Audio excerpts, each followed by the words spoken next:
മനോഹരമാണ്. പറയുക അവൻ ഏകനാണ്, അവന് തുല്യനായിട്ട് അവന് താരതമ്യമായിട്ട് പ്രപഞ്ചത്തിൽ ആരുമില്ല, അവനാരെയും ജനിപ്പിച്ചിട്ടില്ല. അപ്പോ കുറച്ച് ഗീതയൊക്കെ വായിച്ചപ്പോ ഞാൻ ഈ സമസ്യയുടെ സെക്രട്ടറി പറഞ്ഞു, ഇത് ഭാരതത്തിൽ നിന്ന് പോയതാണ്, ഇത് ഭഗവത്ഗീതയിലുണ്ട്.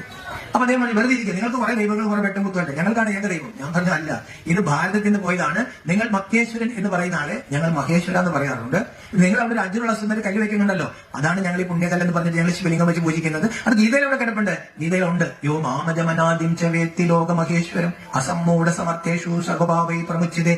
ആരാണോ എന്നെ അമ്മയുടെ ഗർഭത്തിൽ പറക്കാത്ത ലോകമഹേശ്വരൻ എന്ന് മനസ്സിലാക്കുന്നത്. പ്രഭാഷണം പറയുന്ന കർമ്മമാകട്ടെ, പ്രഭാഷണം കേൾക്കുന്ന കർമ്മമാകട്ടെ, ഉറങ്ങുന്നതൊരു കർമ്മമാണ്, കിടക്കുന്നതിന് മുമ്പാകട്ടെ, നമ്മള് മുറ്റം തൂക്കാനായിട്ട് ചൂലെടുക്കുന്നൊരു കർമ്മമാകട്ടെ, ആഹാരം വയ്ക്കുന്നൊരു കർമ്മമാകട്ടെ, കർമ്മം ചെയ്യാണ്ട് ജീവിക്കാൻ പറ്റത്തില്ലല്ലോ. അപ്പോ ഭഗവത്ഗീതയില് ഭഗവാൻ ഒരു വരി നമ്മളെ പഠിപ്പിച്ചിട്ടുണ്ട്. അത് ആ വരി നമ്മൾ പറയാനല്ല, പകരം ആ വരിയിൽ പറഞ്ഞിരിക്കുന്ന കാര്യങ്ങൾ ചെയ്യണം. ആ വരിക്ക് വലിയൊരു പ്രാധാന്യമുണ്ട്. കരുതണമെങ്കിൽ ഭാരതത്തിൽ വലിയൊരു ഡൈവേഴ്സ് മാറ്റിയെടുത്തൊരു വരിയാണത്. അത് നമുക്ക് പ്രഭാഷണ മധ്യേ പറയാം. എനിക്കൊരു 45 മിനിറ്റ് പറയാമല്ലോ അല്ലേ? അതുവരെ നിങ്ങൾ ഇവിടെ ഇരിക്കുമോ? ശരീരമല്ല, മനസ്സ് പല വഴിക്ക് കൂടും. അപ്പൊ ആ വരി എന്റെ കൂടെ ഒന്ന് പറയണേ. യോഗസ്ഥ കുരു കർമാണി ഒന്ന് പറഞ്ഞേ. എന്തായാലും നല്ല അനുസരണയുള്ള അമ്മമാരാണ്. ഒന്നുകൂടി പറഞ്ഞേ. യോഗസ്ഥ കുരു കർമാണി. അപ്പൊ ഈ ഇരിക്കുന്ന അമ്മമാരിലെ ഭഗവത്ഗീത, എന്റെ വിഷയം പറഞ്ഞില്ല, ഭഗവത്ഗീത നിത്യജീവിതത്തിൽ നിന്നാണ് വിഷയം. അത് ശിവരാത്രിയായിട്ട് ബന്ധമുണ്ടാവും. അപ്പൊ ഈ ഇരിക്കുന്ന അമ്മമാരില് ഞാൻ നിങ്ങളെ താഴ്ത്താനൊന്നുമല്ല ചോദിക്കുന്നത്, അറിയാൻ വേണ്ടിയിട്ടാണ്. ഈ ഭഗവത്ഗീത വായിച്ചുകൊണ്ടിരിക്കുന്ന, പഠിച്ചുകൊണ്ടിരിക്കുന്ന അമ്മമാരും സഹോദരികളും ഒന്ന് കൈപോക്കി ആരൊക്കെ ഉണ്ടെന്ന് അറിയാൻ വേണ്ടിയിട്ടാണ്. ഇപ്പൊ ടീച്ചർ നേരത്തെ ഉണ്ടായിരുന്നു, പക്ഷെ ഞാൻ ചോദ്യം ചോദിക്കുന്നു പറഞ്ഞുകൊണ്ട് കൈപോക്കുന്നില്ല. അപ്പൊ നമ്മൾ പൊതുവെ മതഗ്രന്ഥങ്ങൾ പഠിക്കുന്നില്ല. അപ്പൊ ഇന്ന് 4 വരികൾ നമുക്ക് ഗീതയിൽ നിന്ന് പഠിക്കണം. അപ്പൊ ആ വരി ഒന്നുകൂടി പറഞ്ഞ്. യോഗസ്ഥ കുരു കർമാണി സംഘം തെക്ത ധനഞ്ജയ സിദ്ധിസിദ്ധോ സമോഭൂത യോഗ സമത്വം ഉച്ചതേ. യോഗ എന്ന് പറഞ്ഞാൽ എന്താണ്? മനസ്സിന്റെ സമഭാവമാണ്. അതിനുവേണ്ടി കർമ്മം ഉപേക്ഷിക്കേണ്ട കാര്യമില്ല. ഈ ഭാരതത്തിലെ ഗൃഹസ്ഥാശ്രമികളായിരുന്നു, ഗൃഹവും ആശ്രമവും തുല്യമായിരുന്നു. പിന്നീട് അതൊന്ന് ഡൈവോഴ്സ് നടന്നു. ആ ഡൈവോഴ്സ് കൊണ്ടുവന്നത് ആരാന്നറിയാമോ? ശങ്കരാചാര്യസ്വാമികളാണ്. അദ്ദേഹം കർമ്മവും യോഗവും കൂടി മാറ്റി, ഗൃഹവും ആശ്രമം കൂടി ഒന്ന് പതുക്കൊന്ന് മാറ്റി. ഭാരതത്തിൽ നമ്മൾ പൂജിക്കുന്നത് ആരെയാണ്? ശ്രീലക്ഷ്മി, ശ്രീനാരായണൻ. അവര് ഗൃഹസ്ഥരല്ലേ? ശിവ പാർവതി എന്ന് പറഞ്ഞാൽ ഗൃഹസ്ഥരല്ലേ? കൃഷ്ണ രാധ എന്ന് പറഞ്ഞാൽ ഗൃഹസ്ഥരല്ലേ? രാമൻ സീത എന്ന് പറഞ്ഞാൽ ഗൃഹസ്ഥമല്ലേ? അപ്പൊ നമ്മള് സനാതന ധർമ്മവിശ്വാസികള് ക്ഷേത്രങ്ങളിൽ പൂജിക്കുന്നത് ദേവി ദേവതകളെയാണ്. അവർക്ക് 2 കിരീടമുണ്ട്. സാധാരണ ആധ്യാത്മിക പുരുഷന്മാർക്കൊരു പ്രകാശ കിരീടം കാണിക്കാറുണ്ട്, ശ്രീബുദ്ധനൊക്കെ ഒരു പ്രകാശ കിരീടം കാണിക്കാറുണ്ട്. അത് ആത്മശുദ്ധിയുടെ കിരീടമാണ്. അത് നമുക്ക് എല്ലാവർക്കും ഉണ്ടാകും കിരീടം, ഇത്തിരി വേരിയേഷൻ ഉണ്ടാവുമെന്ന് മാത്രമേ ഉള്ളൂ. അപ്പോൾ ആ കിരീടത്തിന് പറയുന്ന പേരാണ് ആത്മശുദ്ധിയുടെ ധർമ്മ കിരീടം. എന്നോട് പറഞ്ഞ് ധർമ്മ കിരീടം. ഞാൻ ഈ പറയിപ്പിക്കട്ടെ, എന്നോട് ശത്രുത തോന്നരുത്. പറയിപ്പിക്കുന്നതിന് കാര്യം ഇതിലൊന്നും മനസ്സിലുണ്ടാവില്ല. ഞാൻ നാളെ ഒരു പ്രഭാഷണത്തിന് പോയതല്ല, ഞാൻ ബസ് ഇറങ്ങിയപ്പോൾ ഭയങ്കര ആൾക്കൂട്ടം, കുറച്ച് ആളുകൾക്ക് മുമ്പാണ്. അപ്പൊ ഞാൻ ചോദിച്ചു, ഇവിടെ എന്താ? ഭയങ്കര പ്രഭാഷണം, ഡോക്ടർ ഗോപാലകൃഷ്ണന്റെ തകർപ്പൻ പ്രഭാഷകരുന്നെന്ന് എന്റെ അടുത്ത് പറഞ്ഞു. അപ്പൊ ഞാൻ പറഞ്ഞു, അതിൽ അദ്ദേഹം പറഞ്ഞ 2-3 പോയിന്റ് എന്ന് പറഞ്ഞെന്ന് പറഞ്ഞപ്പോ ഒന്നും അറിഞ്ഞൂടാ. അപ്പൊ നമ്മൾ ഈ പ്രഭാഷണം കേൾക്കുമ്പോൾ തകർപ്പനാന്നൊക്കെ തോന്നും.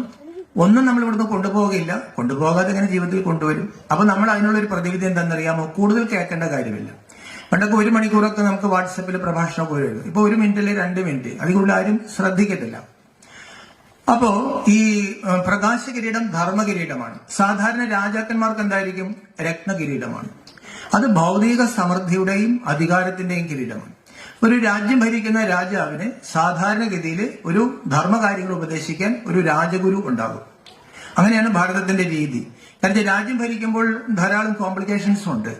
അപ്പൊ അതില് ധർമ്മത്തിന് ഒന്നും സംഭവിക്കരുത്. ധർമ്മത്തിന് എന്തെങ്കിലും സംഭവിക്കുകയാണെങ്കിൽ, തെറ്റായ പാപകർമ്മങ്ങൾ ചെയ്യുകയാണെങ്കിൽ ഏത് രാജാവെന്ന് പറഞ്ഞിട്ട് കാര്യമില്ല. മരിച്ച പിന്നെ രാജാവൊന്നുമല്ല, ആത്മാവിനെ പിടിക്കും. അപ്പോൾ ഈ ബന്ധനത്തിൽ നിന്ന് മുക്തമാകാൻ വേണ്ടിയിട്ടാണ് നമ്മൾ സത്യവും ധർമ്മവും മുറുകെ പിടിക്കണമെന്ന് പറയുന്നത്. അപ്പൊ അതിനു വേണ്ടിയിട്ടാണ് പൊതുവെ ആധ്യാത്മിക ഗുരു. പക്ഷെ ദേവീ ദേവതകൾക്ക് 2 കിരീടമുണ്ട്. അവർക്ക് രത്നകിരീടവുമുണ്ട്, ഒപ്പം തന്നെ ആത്മീയതയുടെ പ്രകാശ കിരീടമുണ്ട്. പൊതുവെ നമ്മൾ ദേവീ ദേവതകളെ പറയുള്ളൂ. അപ്പൊ അതിന്റെ അർത്ഥം എന്താണെന്നറിയാമോ?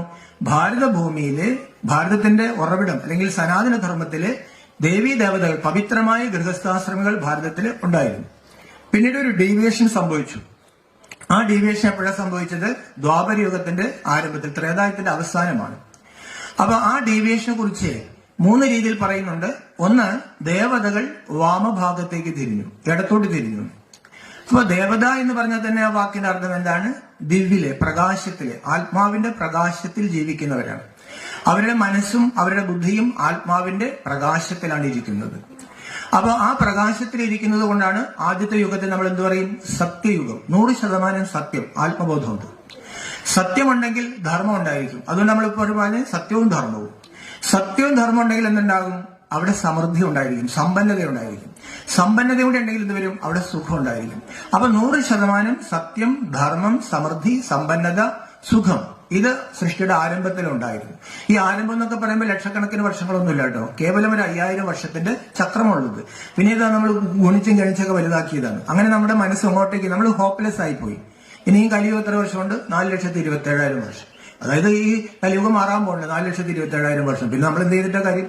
സുഖമായിട്ട് കിടന്ന് തുടങ്ങാന്നുള്ളൂ. യഥാർത്ഥത്തിൽ അത് 360 കൊണ്ടൊക്കെ ഗുണിച്ചതാണ്. അപ്പൊ ഈ സത്യയുഗം കഴിയുമ്പോൾ അടുത്ത യുഗത്തിന്റെ പേരെന്താണ്? ത്രേതായുഗം. എന്നോട് എന്ന് പറഞ്ഞേ, ഞാൻ ഈ ചോദിക്കുന്നുണ്ടാണ്, ചിലർക്ക് എഴുന്നേറ്റ് തുടങ്ങി. ത്രേതായുഗം എന്ന് പറഞ്ഞാൽ എന്താണ്? 4-1 സത്യവും ധർമ്മവും കുറയും, സമൃദ്ധിയും സുഖവും കുറയും. നമ്മളെല്ലാവരും പുതിയ വീഡിയോ വയ്ക്കാറുള്ളൂ. സയൻസ് തലതിരിച്ച പഠിപ്പിച്ചിരിക്കുന്നത്, നമ്മൾ ക്രിമീന്നൊക്കെ ഉണ്ടായത് പഠിപ്പിക്കുന്നത്. ഭാരതം പറയുന്നത് നമ്മൾ ദേവതകളിൽ നിന്ന് വന്നുകൊണ്ടാണ്. അപ്പോ ത്രേ എന്ന് പറഞ്ഞാൽ 4-1 സത്യവും ധർമ്മവും സമൃദ്ധിയും കുറയും, ത്രേതായുഗം. ആ ത്രേതായുഗത്തിലാണ് നമ്മൾ ശ്രീരാമചന്ദ്രൻ, ചന്ദ്രവംശം വരും. സൂര്യനാരായണൻ, ശ്രീനാരായണൻ സൂര്യവംശത്തിലാണ്. ഈ രാമായണ കാലത്ത് അല്ലെങ്കിൽ ശ്രീരാമന്റെ കാലത്ത് നമ്മുടെ സീതയുടെ ഭാര്യ തട്ടിക്കൊണ്ടുപോയോ? ഉണ്ടായിട്ടില്ല, അങ്ങനെ സംഭവിച്ചിട്ടില്ല. അവിടെ യുദ്ധമൊന്നുമില്ല. ഈ 2 യുഗങ്ങളിൽ ഹിംസ ലോകത്ത് ഉണ്ടാവില്ല. അപ്പൊ പറയും പിന്നെ രാമായണം ശരിയല്ലേ? രാമായണം ശരിയാണ്, അത് വേറൊരു അർത്ഥത്തിൽ എഴുതിയിരിക്കുകയാണ്. അപ്പൊ ഈ 2 യുഗങ്ങളിൽ ഇത്രയും മനസ്സിലാക്കിക്കൊള്ളുക. ഈ 2 യുഗങ്ങളിൽ യോഗികളായ രാജാക്കന്മാരായിരുന്നു ഈ ഭാരതം ഭരിച്ചിരുന്നത്. യഥാ രാജ തഥാ പ്രജ, ജനങ്ങളും അങ്ങനെ തന്നെയായിരുന്നു. ഈ ഭൂമിയിൽ എവിടെയെങ്കിലും ആരെങ്കിലും കരയുന്നുണ്ടെങ്കിൽ അതിനെങ്ങനെ വൈകുണ്ഠം സത്യം എന്ന് പറയും? എവിടെയെങ്കിലും ഒരാൾ, ഒരു ആഫ്രിക്കയിൽ ഒരാൾ കരയാണെങ്കിൽ ഈ ഭൂമിയിൽ നമുക്ക് പറയാൻ പറ്റില്ല, ഭൂമി സ്വർഗം എന്ന് പറയാൻ പറ്റത്തില്ല. ഈ 2 യുഗങ്ങളുടെ പ്രത്യേകത, 33 കോടി ദേവീ ദേവതകൾ ആത്മബോധത്തിൽ മരണഭയം പോലും ഇല്ലാണ്ട്, കാമം, ക്രോധം, ലോഭം, മോഹം, അഹങ്കാരം, മതം, മാത്സര്യം, വെറുപ്പ്, വിദ്വേഷം, പ്രതികാര ചിന്ത, അസൂയ, കുശുമ്പ് ഒന്നുമില്ലാതെ, നമ്മൾ ഓണക്കാലത്തെ കുറിച്ചൊക്കെ പാട്ട് പാടാറില്ലേ? അങ്ങനെ ഈ 2 യുഗങ്ങളിൽ ഭാരതഖണ്ഡത്തിൽ 33 കോടി ദേവീ ദേവതകൾ ജീവിച്ചിരുന്നു. തെളിവുണ്ടോ? ഐൻസ്റ്റീൻ പറഞ്ഞു ഗാന്ധിയെ പോലെ ഒരാൾ ജീവിച്ചിരുന്നു എന്നുള്ള വരുന്നെല്ലാം വളരെ കുട്ടികൾ വിശ്വസിക്കില്ല. പക്ഷെ നമുക്ക് തെളിവുണ്ട്. MG റോഡുണ്ട്, MG യൂണിവേഴ്സിറ്റി ഉണ്ട്, അല്ലെ? ഗാന്ധിയുടെ പ്രതിമകളൊക്കെ ഇരിപ്പുണ്ട്. അപ്പൊ പൂജ്യരായ ദേവതകൾ ജീവിച്ചിരുന്നതിന്റെ തെളിവെന്താണ്? നമ്മുടെ അമ്പലങ്ങൾ. അമ്പലങ്ങളിൽ നമ്മൾ ആരെ പൂജിക്കുന്നത്? ദേവീ ദേവതകളെയാണ്. പിന്നെ എന്ത് സംഭവിച്ചു ദേവതകൾക്ക്? ഈ കാലഘട്ടത്തെ കുറിച്ചാണ് ഏദൻ തോട്ടം, അല്ലെ? നമ്മൾ വൈകുണ്ഠം എന്ന് പറയും, സ്വർഗം എന്ന് പറയും, അല്ലാഹുവിന്റെ തോട്ടം, ബഹിസ്ത്, പാരഡൈസ്, ദൈവരാജ്യം, അല്ലെ? എല്ലാ മതങ്ങളും പറയുന്നുണ്ട് മനുഷ്യൻ ദൈവത്തെ പോലെയായിരുന്നു. മനുഷ്യൻ ദൈവമായിരുന്നു എന്നല്ല പറയുന്നത്, മനുഷ്യൻ ദൈവത്തെ പോലെ. അപ്പൊ ദൈവത്തെ പോലെ 33 കോടി ദേവതകൾ ജീവിച്ചിരുന്ന നാടാണ് ഈ ഭാരതം. ഭാരതം എന്ന് വെച്ചാൽ വാക്കിന്റെ അർത്ഥം തന്നെ എന്താണ്? ഭാസി, ആത്മാവിൽ, അനശ്വരതയിൽ, വെളിച്ചത്തിൽ, അറിവിൽ രമിക്കുന്നവരുടെ നാടായിരുന്നു ഭാരതം. ദ്വാപരയുഗത്തിന്റെ സന്ധിയിൽ എന്ത് സംഭവിച്ചു എന്നറിയാമോ? ദേവതകൾ വാമഭാഗത്തേക്ക് തിരിഞ്ഞു. ആത്മാവിനെ ദേഹമാണ് ഞാനെന്നൊരു ബോധം. ഇപ്പൊ നമ്മളെല്ലാവരും 100% ഏത് ബോധത്തിലാ? ദേഹബോധത്തിലാണ്. ഞാൻ ദേഹമാണ്, ഞാൻ അരവിന്ദനാണ്, ഞാൻ അമ്പലപ്പുഴയിൽ നിന്നാണ് വരുന്നത്. അപ്പൊ നമ്മളെല്ലാം ദേഹബോധത്തിലാണ്. ഇവിടെ ഇരിക്കുന്ന എല്ലാവരും ദേഹബോധത്തിലാണ്. ഇന്ത്യയുടെ പ്രധാനമന്ത്രി ആരാ? നമ്മുടെ മനസ്സിൽ വന്നത് ആത്മാവാണ്. നമ്മുടെ മനസ്സിൽ ആത്മാവൊന്നുമില്ല, മോദിയുടെ ഒരു ശരീരമാണ് മനസ്സിൽ വന്നത്. നമ്മൾ നാളെ പറയില്ലേ നമ്മുടെ പ്രധാനമന്ത്രി പോയി എന്ന് പറഞ്ഞാൽ ആ ശരീരം പോയിന്നാണ്. അപ്പൊ നമ്മളെല്ലാം ദേഹബോധത്തിലാണ്. ദേഹത്തിന് ബോധമില്ല, സത്യത്തിലെ ദേഹത്തിനും ബോധമില്ല, ത്രേതായുഗത്തിലെ ദേഹത്തിനും ബോധമില്ല. ഈ ബോധവും ബോധക്കേടൊക്കെ വരുന്ന ആർക്കാണ്? ആത്മാവിന്, അറിവിനാണ്. അപ്പൊ ത്രേതായുഗത്തിന്റെ അവസാനമായപ്പോൾ വാമഭാഗത്തേക്ക്, അതായത് ദേഹബോധത്തിലേക്ക്, 5 തത്വങ്ങൾ കൊണ്ടുണ്ടാക്കിയ ദേഹമാണ് ഞാൻ. 5 തത്വങ്ങൾ ഏതൊക്കെയാണ്? എന്നോട് ഇന്ന് പറയണം. ആകാശം എന്ന് പറഞ്ഞേ. ആകാശം. ഞാൻ മാത്രം കൈപോക്കിയാൽ പറയും, നിങ്ങളോട് ഇത് നോക്കണം. ആകാശം, വായു, അഗ്നി, ജലം, ഭൂമി. പഠിക്കുമ്പോൾ നമ്മൾ കുട്ടികളായിട്ടിരിക്കണം. ഈ പ്രഭാഷണം കഴിയുമ്പോൾ എന്തെങ്കിലും നിങ്ങൾക്ക് മനസ്സിലാവണം. കൂടുതൽ അറിയേണ്ട കാര്യമില്ല. കൂടുതലൊന്നും നമ്മുടെ തലയ്ക്കുള്ള കപ്പാസിറ്റി ഇല്ലെന്ന്. 4 വേദങ്ങളുടെ പേര് പോലും നമ്മൾ മറന്നുപോയി. 10 ഉപനിഷത്തിന്റെ പേരറിയാവുന്നവരുന്ന കൈവയ്ക്ക് ആരും ഉണ്ടാവാൻ വഴിയില്ല. നമ്മൾ വേദം പഠിച്ച് വേദത്തിന്റെ പേര് പോലും മറന്നു പോയിരിക്കുകയാണ്. അപ്പൊ 5 തത്വങ്ങൾ കൊണ്ടുണ്ടാക്കിയ ഈ അസത്താണ്, ഈ ശരീരമാണ് ഞാൻ എന്ന അജ്ഞാനം ബാധിച്ചപ്പോൾ 5 വികാരങ്ങൾ കയറി വന്നു. ഇന്ന് നമ്മൾ ആ വികാരങ്ങൾ നിറഞ്ഞിരിക്കുകയാണ് മനുഷ്യർ. 3 വയസ്സുള്ള കുട്ടി പീഡിപ്പിക്കപ്പെടുന്നു. കാരണം എന്താ? മനുഷ്യന്റെ മനസ്സിലെ കാമവികാരം. ഒരു കൊച്ചുകുട്ടിയെ കണ്ടപ്പോൾ കാമവികാരം വന്നു. കലിയുഗത്തിലേക്ക് കടക്കുമ്പോൾ തന്നെ വ്യാസമഹർഷി പറഞ്ഞിട്ടുണ്ട്, അച്ഛനും മോളും കൂടി അടുത്തിരിക്കരുത്. ശിവമഹർഷി പറഞ്ഞു, ഞാൻ പഠിപ്പിക്കില്ല എന്ന് പറഞ്ഞു. പക്ഷെ അന്ന് രാത്രി തന്നെ വ്യാസമഹർഷി പഠിപ്പിച്ചു കൊടുത്തു, ഇതൊക്കെ സംഭവിക്കും. ഇപ്പൊ നമുക്ക് ആശ്ചര്യപ്പെടേണ്ട കാര്യമില്ല. 3 വയസ്സുള്ള കുട്ടി പീഡിപ്പിക്കപ്പെട്ടു. ഏറ്റവും കൂടുതൽ കേസുകൾ എന്താ? പോക്സോ കേസുകൾ. ആരെ അറസ്റ്റ് ചെയ്തിരിക്കുന്നു? അപ്പൂപ്പനെ 3 വയസ്സുള്ള കുട്ടിയത്. അപ്പൊ കാമവികാരം, പിന്നെ എന്തുണ്ടാവും? ക്രോധം. അപ്പൊ ആ 5 വികാരങ്ങളുടെ പേരും കൂടി എന്നോട് പറയണം. കാമം, ക്രോധം, കാമം, ക്രോധം, ലോഭം, മോഹം, അഹങ്കാരം. അപ്പൊ ഇത് ഗൃഹസ്ഥത്തിലേക്ക് വന്നു. അതുവരെ ദേവതകളാരായിരുന്നു? സമ്പൂർണ്ണ നിർവികാരികൾ, സർവഗുണ സമ്പന്നർ. നമ്മൾക്ക് ശ്രീകൃഷ്ണ ഒരു പേരുണ്ട്, ഷോഡശ കലാപുരുഷൻ, 16 കലാസമ്പന്നൻ. ഒരു കംസനെ കൊന്നിട്ടില്ല, 16,000 വരുന്നിട്ട് ഭാര്യമാരുമില്ല. അതൊക്കെ വേറെ തലത്തിൽ കാണിച്ചു വെച്ചിരിക്കുന്നതാണ്. അപ്പോ അത്രയും സമ്പൂർണ്ണ നിർവികാരികളും സർവഗുണ സമ്പന്നരുമായ ഒരു ജനത. ആ ജനതയ്ക്ക് എന്ത് സംഭവിച്ചു?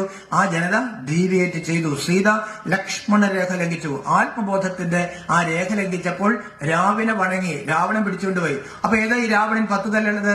5 പ്രകൃതി തത്വങ്ങൾക്കും 5 പ്രകൃതി വികാരങ്ങളും ചേർത്തിട്ടാണ് ഇരുട്ടിലേക്ക്, ദ്വാപരത്തിന്റെ ഇരുട്ടിലേക്ക് നമ്മൾ കടക്കാണ്. ഇപ്പൊ കുറച്ച് മുമ്പ് പകലായിരുന്നില്ലേ? ഇപ്പൊ നമ്മൾ ഇരുട്ടിലേക്ക് കടന്നു. ഇനി ഏത് ദൈവം വിചാരിച്ചാലും 12 മണിക്കൂർ രാത്രിയായിരിക്കും, പിന്നെ നേരം വെളുക്കും. അതൊരു ആശ്വാസമുള്ള ഒരു കാര്യമല്ലേ? അപ്പൊ ആ രാത്രി, സൃഷ്ടിയുടെ രാത്രി ആരംഭിച്ചപ്പോഴാണ് ദ്വാപരയുഗത്തിൽ ദേവതകൾ വാമഭാഗത്തേക്ക് തിരിഞ്ഞു. സീത ലക്ഷ്മണരേഖ ലംഘിച്ചു. ആദവും അവയും, ആദിയിൽ ഒരു 10 പേരെ ഉണ്ടായിരുന്നുള്ളൂ, ഇപ്പൊ 800 കോടിയുണ്ട്. അപ്പോൾ ആ 10 പേരിൽ നിന്നല്ല 800 കോടി ഉണ്ടായത്. അപ്പോൾ എല്ലാ ധർമ്മത്തിൽപ്പെട്ടവരുടെയും പൂർവികരാരായിരുന്നു? ദേവതകളായിരുന്നു, അല്ലെ? അപ്പൊ ആ തലത്തിൽ നോക്കുമ്പോൾ നമ്മളെല്ലാവരും, ഭൂമിയിൽ നമ്മളെല്ലാവരും ബന്ധുക്കളാണ്. അപ്പൊ അതുകൊണ്ടാണ് അവർ പറയുന്നത്, ഞങ്ങളുടെ പൂർവികർ ആദവും അവയും എവിടെയായിരുന്നു? അവര് ഏതൻ തോട്ടത്തിലായിരുന്നു, വിലക്കപ്പെട്ട കരി കഴിച്ചു. അതെന്താന്ന് അവർക്കും പിടിയിട്ടില്ല. എന്നാലും ഒരു പാമ്പ് വന്നൊക്കെ കാണിക്കുന്നുണ്ട്, നമ്മളും കാളിയെ കാണിക്കുന്നുണ്ട്. ആ വിലക്കപ്പെട്ട കരി കഴിച്ചെന്താണ്? ദേഹബോധത്തിൽ പരസ്പരം ആദവും അവയും പരസ്പരം തിരിച്ചറിഞ്ഞു. അവരുടെ ദൈവകണ്ണ അടഞ്ഞുപോയി. അവർ ശരീരബോധത്തിൽ വന്നപ്പോൾ കാമവികാരത്തിലേക്ക് പോയി, അവർ പുറത്തായി. അവിടെ മുതലാണ് ഭൂമിയിൽ ദുഃഖങ്ങൾ ആരംഭിച്ചത്. അപ്പൊ ഈശ്വരൻ നമുക്ക് ഉറപ്പ് നൽകാണ്, ദുഃഖമില്ലാതിരുന്നൊരു കാലം ഉണ്ടായിരുന്നു. അതുകൊണ്ട് നമുക്ക് ദുഃഖമില്ലാത്തൊരു കാലം തിരിച്ചു കൊണ്ടുവരാൻ പറ്റും. അപ്പൊ ദുഃഖം എവിടെ നിന്നാണ് തുടങ്ങിയത്? പകുതിക്ക് ശേഷം. ദുഃഖത്തിന് കാരണം എന്താണ്? വികർമ്മങ്ങൾ. വികർമ്മങ്ങൾക്ക് കാരണം എന്താണ്? വികാരങ്ങൾ. വികാരങ്ങൾക്ക് കാരണം എന്താണ്? ദേഹബോധം. ദേഹബോധത്തിന് കാരണം എന്താണ്? ആത്മബോധം വിസ്മൃതമായി. ദ്വാപരത്തിൽ നമ്മൾ രാത്രിയിൽ യാത്ര ചെയ്തു. വേദകാലം ആരംഭിച്ചു, ദേവകാലം കഴിഞ്ഞു. വേദങ്ങള്, പുരാണങ്ങളൊക്കെ എഴുതിയത് ദ്വാപരയുഗത്തിലാണ്. ഋഷികള്, മുനികള്, പ്രവാചകന്മാര് വരാൻ തുടങ്ങി. പക്ഷെ ആരെല്ലാം ശ്രമിച്ചാലും 4ാം പാദത്തിലേക്ക് കടക്കുന്നത് കലിയുഗമാണ്. അപ്പൊ ഈ കലിയുഗത്തിലേക്ക് കടക്കുന്ന തൊട്ട് മുമ്പാണ് ആര് വന്നത്? ശങ്കരാചാര്യ സ്വാമികൾ വന്നു. ആ ശങ്കരാചാര്യ സ്വാമികൾ വന്ന സമയത്ത് അതിനു മുമ്പ് ഭാരതത്തിൽ ബുദ്ധൻ വന്നിരുന്നു. അപ്പൊ ബുദ്ധനെ കുറിച്ച് നമുക്കറിയാം, ബുദ്ധൻ കഠിനമായ തപസ് ചെയ്ത് സത്യത്തെ കണ്ടെത്തി. അപ്പൊ 41 ദിവസം, അല്ലെ, ഒരു വർഷം ബുദ്ധന്റെ തപസ്സില് ഒരു കായ് കഴിക്കുള്ളായിരുന്നു. ഒരു ദിവസം ഒരു കായ് കഴിക്കുള്ളായിരുന്നു. അങ്ങനെ വയറ് നട്ടിലേക്ക് ഒട്ടിയെന്നാ പറയുന്നത്. ബുദ്ധൻ എങ്ങനെ ഇതിലേക്ക് തിരിഞ്ഞത്?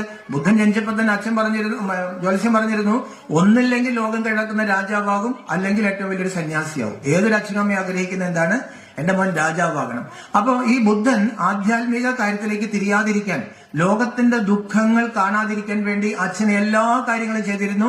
യശോദയെ കൊണ്ട് കല്യാണം കഴിപ്പിച്ചു. അങ്ങനെ സുന്ദരമായ ഒരു കൊട്ടാരത്തിൽ ജീവിക്കുകയാണ്. പക്ഷെ എപ്പോഴും നമ്മൾ മനസ്സിലാക്കണം, പ്രകൃതിക്ക് ഒരു തീരുമാനമുണ്ട്. നമ്മൾ ആരാകണം, നമ്മുടെ കുട്ടികൾ ആരാകണം എന്നെല്ലാം തീരുമാനിച്ചു വെച്ചിട്ടുണ്ട്. ആ തീരുമാനം അനുസരിച്ച് ഒരു ദിവസം ബുദ്ധനും കൂട്ടുകാരും കൂടി പുറത്തേക്ക് പോയപ്പോൾ ബുദ്ധൻ ചില കാഴ്ചകൾ കണ്ടു. ആ കാഴ്ച എന്താണെന്നറിയാമോ? ഒന്ന്, ഒരു രോഗം ബാധിച്ചിട്ട് ഒരു കുഷ്ഠരോഗി ഇരുന്ന് കരയുന്നു, വഴിയിലിരുന്ന് കരഞ്ഞുകൊണ്ടിരിക്കുന്നു. അപ്പൊ ബുദ്ധൻ ഞെട്ടിപ്പോയി. ബുദ്ധൻ ചോദിച്ചു, എന്താണ്? ആ ബുദ്ധൻ കൂട്ടുകാരോട് ചോദിച്ചു, അത് ആരാണ്? കാരണം ബുദ്ധൻ അത് കണ്ടിട്ടില്ല. അപ്പൊ കൂട്ടുകാരൻ പറഞ്ഞു, അതൊരു രോഗിയാണ്. അപ്പൊ രോഗം അതെന്താ? അത് രോഗം, മനുഷ്യന് രോഗം വരും. അപ്പൊ എനിക്ക് രോഗം വരും, പിന്നെ നിനക്കും രോഗം വരും, ആർക്കും വരും. ബുദ്ധൻ ഞെട്ടിപ്പോയി. നമുക്കിപ്പോഴൊരു ഞെട്ടലൊന്നും ഇല്ലല്ലോ, അല്ലെ? അതാണ് നമ്മുടെ ഏറ്റവും വലിയ രക്ഷ. ഞെട്ടിയാൽ കുറച്ച് നല്ലതായിരുന്നു. അടുത്ത ബുദ്ധൻ കണ്ട എന്താണ്? ഒരു ശവഘോഷയാത്രയാണ്. അപ്പോ ഒരു സ്ത്രീയും കുട്ടികളൊക്കെ അലറി കരഞ്ഞുകൊണ്ട് ആ ഒരു ശവഘോഷയാത്ര വന്നു. ബുദ്ധൻ ചോദിച്ചു, അതെന്താ? അപ്പൊ പറഞ്ഞു, അത് മരണമോ? മരണം എന്ന് പറഞ്ഞാൽ ജനിച്ചാൽ മരിക്കും. അപ്പൊ ഞാൻ മരിക്കും, യശോദ മരിക്കും, എല്ലാവരും മരിക്കും. അന്ന് രാത്രി കൊട്ടാരത്തിലേക്ക് തിരിച്ചു പോയില്ല. ബുദ്ധൻ സത്യം എന്താണെന്ന് അന്വേഷിച്ച് തപസ് ചെയ്യാൻ പോയി. ആരോ പറഞ്ഞാലും എത്രയോ പേരുടെ തലയിൽ ആപ്പിൾ വീണിട്ടുണ്ട്, ചക്ക വീണിട്ടുണ്ട്, എന്തെങ്കിലും കണ്ടുപിടിച്ചോ? പക്ഷെ ഒരാൾ എന്ത് ചെയ്തു? ഒരാൾ അതിൽ നിന്ന് പല കാര്യങ്ങളും കണ്ടുപിടിച്ചു. എത്രയോ പേര് മരണം കണ്ടിട്ടുണ്ട്, രോഗം കണ്ടിട്ടുണ്ട്. പക്ഷെ പ്രപഞ്ചത്തിന് നിശ്ചയമുണ്ട്, ചില ആൾക്കാരെ കൊണ്ട് ചില കാര്യങ്ങൾ ചെയ്യിപ്പിക്കാൻ. അങ്ങനെ ബുദ്ധൻ കൊട്ടാരം വിട്ടു പോയി. കഠിന തപസ്സായിരുന്നു. ആ തപസ്സിന്റെ ഒരു സമയത്ത് ബുദ്ധൻ ഒരു തീരുമാനമെടുത്തിരുന്നു, ഞാൻ ഒരു കായേ കഴിക്കുള്ളൂ. കഴിച്ചിട്ടുണ്ടെങ്കിൽ ഗീത പറയുന്ന പോലെ ശരീരത്തെ പീഡിപ്പിക്കുന്ന ഒരു തപസ് ഭാരതത്തിലുണ്ടായിരുന്നു. അങ്ങനെ വയറൊക്കെ നട്ടലുമായിട്ട് ചൊട്ടി വളരെ വൃദ്ധനായിരിക്കുന്ന സമയത്ത്, വൃദ്ധനെ പോലെ ആയിരിക്കുന്ന ഒരു സമയത്താണ് സുജാത, ഒരു ഗൃഹസ്ഥയായ സ്ത്രീ, ബുദ്ധനോട് ചില കാര്യങ്ങൾ, ഒരു പ്രസാദമൊക്കെ കൊടുത്ത് സംസാരിച്ചപ്പോഴാണ് ബുദ്ധന് ഒരു മധ്യമ മാർഗത്തെ കുറിച്ച് ഒരു തോന്നൽ വന്നു. പക്ഷെ അന്ന് ബുദ്ധൻ ഒരു ഇരിപ്പിരുന്നു. സത്യം അറിയാണ്ട്, എന്റെ അസ്ഥി മണ്ണിലേക്ക് ചേർന്നാലും എന്റെ മാംസം മണ്ണിലേക്ക് ചേർന്നാലും സത്യം അറിയാതെ ഞാൻ എഴുന്നേക്കില്ല. ആ ഇരിപ്പില് ബുദ്ധന് ആ ബ്രഹ്മാനുഭൂതി, അല്ലെങ്കിൽ നമ്മൾ പറയില്ലേ ആത്മബോധം, ബുദ്ധനായി. ആ ഇരിപ്പിൽ 41 ദിവസം ഇരുന്നു, പരമമായ ആനന്ദം അനുഭവിച്ചു. അതിൽ നിന്ന് നമ്മൾ എന്താ മനസ്സിലാക്കേണ്ടത്? പരമമായ ആനന്ദത്തിന്റെ ഒരു തലം പ്രപഞ്ചത്തിലെ ഉണ്ട്. ആ തലത്തിൽ നിന്നാണ് നമ്മൾ മാറി ഈ ദേഹബോധത്തിൽ ഇന്ദ്രിയങ്ങളും വികാരങ്ങളും കൊച്ചു കൊച്ചു സുഖങ്ങളും അതിൽ നിന്നുണ്ടാവുന്ന കഠിനമായ ദുഃഖങ്ങളുമായിട്ട് പോകാൻ. ബുദ്ധൻ മരിക്കാനാണ് തീരുമാനിച്ചത്. പക്ഷെ ബുദ്ധനെ പ്രകൃതി അല്ലെങ്കിൽ ബ്രഹ്മാവ് പ്രത്യക്ഷപ്പെട്ടു എന്നാ പറയുന്നത്. നീ സത്യം കണ്ടു, പക്ഷെ സത്യം കാണാത്ത എത്രയോ പേരുണ്ട്, അതുകൊണ്ട് നീ കണ്ട സത്യം ആളുകളോട് പറയണം. അപ്പൊ ബുദ്ധനൊന്ന് എഴുന്നേറ്റ് നോക്കിയപ്പോൾ ബുദ്ധന് മനസ്സിലായി ഈ സത്യമൊന്നും ആർക്കും സ്വീകരിക്കാൻ പറ്റത്തില്ല. പിന്നെ എന്ത് ചെയ്യും? അപ്പൊ അദ്ദേഹം വിചാരിച്ചു ധർമ്മോപദേശം നൽകാം. സത്യത്തെക്കുറിച്ച് തർക്കിക്കേണ്ട, സത്യം ദൈവമാണോ, ദൈവം ആരാണ്, ഈ തർക്കത്തിലേക്ക് പോകാതെ ധർമ്മത്തെക്കുറിച്ച്. അതുകൊണ്ടാണ് ധർമ്മം ശരണം ഗച്ഛാമി, ബുദ്ധം ശരണം ഗച്ഛാമി, സംഘം ശരണം ഗച്ഛാമി. ശ്രേഷ്ഠമായ ബുദ്ധിയെയും ധർമ്മത്തെയും മുറുകെ പിടിച്ചു പോവുക. ആ ബുദ്ധന്റെ മേൽക്കോയ്മയിൽ ഭാരതത്തിന്റെ വേദങ്ങളെല്ലാം പതുക്കെ താഴേക്ക് പോയി, ബുദ്ധന്റെ മേൽക്കോയ്മയിൽ. അപ്പൊ ശങ്കരാചാര്യ സ്വാമികൾ വരുന്ന സമയത്ത് ദേവകാലത്തിൽ നിന്ന് നമ്മൾ വേദകാലത്തിലേക്കും കടന്ന്, വേദകാലവും വളരെ മോശമായി, വേദം ഏതാണ്ട് കെട്ടുപോയൊരു സമയം. ബുദ്ധന്റെ മേൽക്കോയ്മയും പോയി, ബുദ്ധവിഹാരങ്ങളിൽ മദ്യവും മദിരാക്ഷിയുമായി, ഒരു തകർന്നു കിടക്കുന്ന അവസ്ഥ. ഈ ഭാരതത്തിന്റെ ചരിത്രം നിസ്സാരമൊന്നുമല്ല. ഭാരതത്തിലെ ഈ അമ്പലങ്ങളുള്ളൂ, ഭാരതത്തിലെ ഭഗവാൻ അവതരിക്കുള്ളൂ. കാര്യം എന്താ? കാര്യത്തില്ലെങ്കിൽ ഭാരതം ഒരു മഹത്തായ ഭൂമിയാണ്. അപ്പൊ ഇതൊക്കെ നമുക്ക് കുറച്ച് മനസ്സിലാക്കിയാൽ മതി. ആ കുറച്ച് മനസ്സിലാക്കുമ്പോഴാണ് സ്വാമി വിവേകാനന്ദൻ വിദേശത്തൊക്കെ പോയിട്ട് അദ്ദേഹം ഭാരതത്തിലേക്ക് കപ്പലിറങ്ങിയപ്പോൾ ആദ്യം ചെയ്തത് എന്താണെന്നറിയാമോ? ഈ മണ്ണിൽ കിടന്നങ്ങ് ഉരുണ്ടു. അന്നത്തെ ഭാരതം ഒന്ന് ആലോചിച്ച് നോക്കണം, അത്രയും ദരിദ്രമായ വൃത്തികെട്ട നാട്. പക്ഷെ അദ്ദേഹം കിടന്ന് ഉരുണ്ടിട്ട് എന്താ പറഞ്ഞത്? ഇതുപോലൊരു മണ്ണ് ലോകത്ത് ഒരിക്കലും ഉണ്ടാകില്ല. അപ്പൊ അതൊക്കെ നമ്മളൊന്ന് മനസ്സിലാക്കണം. അപ്പൊ ആ സമയത്താണ് ശങ്കരാചാര്യ സ്വാമികളുടെ വരവ്. എവിടുന്നാ പോയത്? നമ്മുടെ കേരളത്തിൽ നിന്നാണ് അദ്ദേഹം പോയത്. അപ്പൊ ഏതാണ്ട് 8ാമത്തെ വയസ്സിൽ അമ്മയുടെ അനുമതി വാങ്ങിച്ചിട്ട്, അല്ലെ, അതൊക്കെ ചരിത്രത്തിന്റെ നിയോഗമാണ്. അദ്ദേഹം വാദഭിക്ഷയുമായിട്ടാണ് ഇറങ്ങാൻ ചെയ്തത്. ആ വാദഭിക്ഷയിൽ അദ്ദേഹം കണ്ടെത്തിയ ഒരാളാണ് കുമാരല ഭട്ടൻ. അപ്പൊ കുമാരല ഭട്ടൻ ആ സമയത്ത് തർക്കത്തിന് തയ്യാറായില്ല. കാരണം കുമാരല ഭട്ടൻ മരിക്കാൻ കിടക്കാണ്. എങ്ങനെ മരിക്കാൻ കിടക്കണെന്നറിയാമോ? ഉമിത്തി കൂട്ടിയിട്ട് അതിൽ കയറി കിടക്കാണ്. അപ്പൊ അതിൽ മരിക്കാൻ കിടക്കാണ്. അപ്പോ വാദഭിക്ഷയുമായിട്ട് ശങ്കരാചാര്യ സ്വാമികള് മീമാംസകനാണ്. ചെന്നപ്പോൾ കുമാരലഭട്ടൻ പറഞ്ഞു, ഞാൻ ഇനി ഇവിടുന്ന് എഴുന്നേക്കില്ല, എന്റെ ശിഷ്യനായ മണ്ഡന മിശ്രനെ ജയിക്കുകയാണെങ്കിൽ എന്നെ ജയിച്ചതായിട്ട് കൂട്ടിക്കൊള്ളാൻ പറഞ്ഞു. അപ്പൊ ഈ കുമാരലഭട്ടൻ എന്തിനാ മരിക്കാൻ കിടക്കണെന്നറിയാമോ? അത്ഭുതകരമാണ് ഭാരതത്തിന്റെ കാര്യം. ഈ കുമാരലഭട്ടനെ, ഈ മീമാംസകനെ ബുദ്ധഭിക്ഷുക്കളെന്ന് തോൽപ്പിക്കണം വാദത്തില്. പക്ഷെ അതത്ര എളുപ്പമൊന്നല്ല. ഒരാളെ വാദത്തിൽ തോൽപ്പിക്കണമെങ്കിൽ വലിയ പാടാണ്. അങ്ങനെ അദ്ദേഹത്തിന് മനസ്സിലായി, ഈ ബുദ്ധതത്വങ്ങൾ പഠിക്കാണ്ട് എനിക്ക് അവരെ ജയിക്കാൻ പറ്റത്തില്ല. അങ്ങനെ ബുദ്ധതത്വങ്ങൾ പഠിക്കാൻ വേണ്ടി ഒരു ബുദ്ധഭിക്ഷുവിന്റെ വേഷം കെട്ടി ഒരു ബുദ്ധഗുരുവിന്റെ അടുത്ത് അദ്ദേഹം പഠിക്കാൻ തുടങ്ങി. അപ്പൊ ഒരു കെട്ടിടത്തിന്റെ മുകളിലാണ് ഈ പഠിത്തം. കുറച്ച് പഠിച്ചു കഴിഞ്ഞപ്പോൾ മറ്റ് ശിഷ്യന്മാർക്ക് മനസ്സിലായി, ഇവൻ കള്ളനാണ്, ഇവൻ മീമാംസകനാണ്, ഇവൻ നമ്മളെ പറ്റിക്കാനാണ് വന്നിരിക്കുന്നത്. അതുകൊണ്ട് അവരെന്ത് ചെയ്തെന്നറിയാമോ? പിടിച്ച് മുകളിൽ നിന്ന് താഴേക്ക് ഇങ്ങോട്ടേക്ക് ഇട്ടു. താഴേക്ക് ഇട്ട സമയത്ത് കുമാരലഭട്ടൻ പറഞ്ഞൊരു വാക്കുണ്ട്, വേദം സത്യമാണെങ്കിൽ ഞാൻ മരിക്കില്ല. വേദം സത്യമായതുകൊണ്ട് കുമാരലഭട്ടൻ മരിച്ചില്ല എന്ന് പറയുന്നത്. പക്ഷെ സത്യമാണെങ്കിൽ ഒരു ചെറിയ സംശയമുണ്ട്. അപ്പൊ അതുകൊണ്ട് എന്ത് പറ്റി? ഒരു കണ്ണു പോയി എന്നാ പറയുന്നത്. അപ്പൊ നമ്മൾ ജീവിതത്തിൽ അതിൽ നിന്ന് എന്ത് പഠിക്കണം? ഏതൊരു കാര്യവും നമ്മൾ ദൃഢസങ്കല്പത്തിൽ കൂടെ ചെയ്യണം.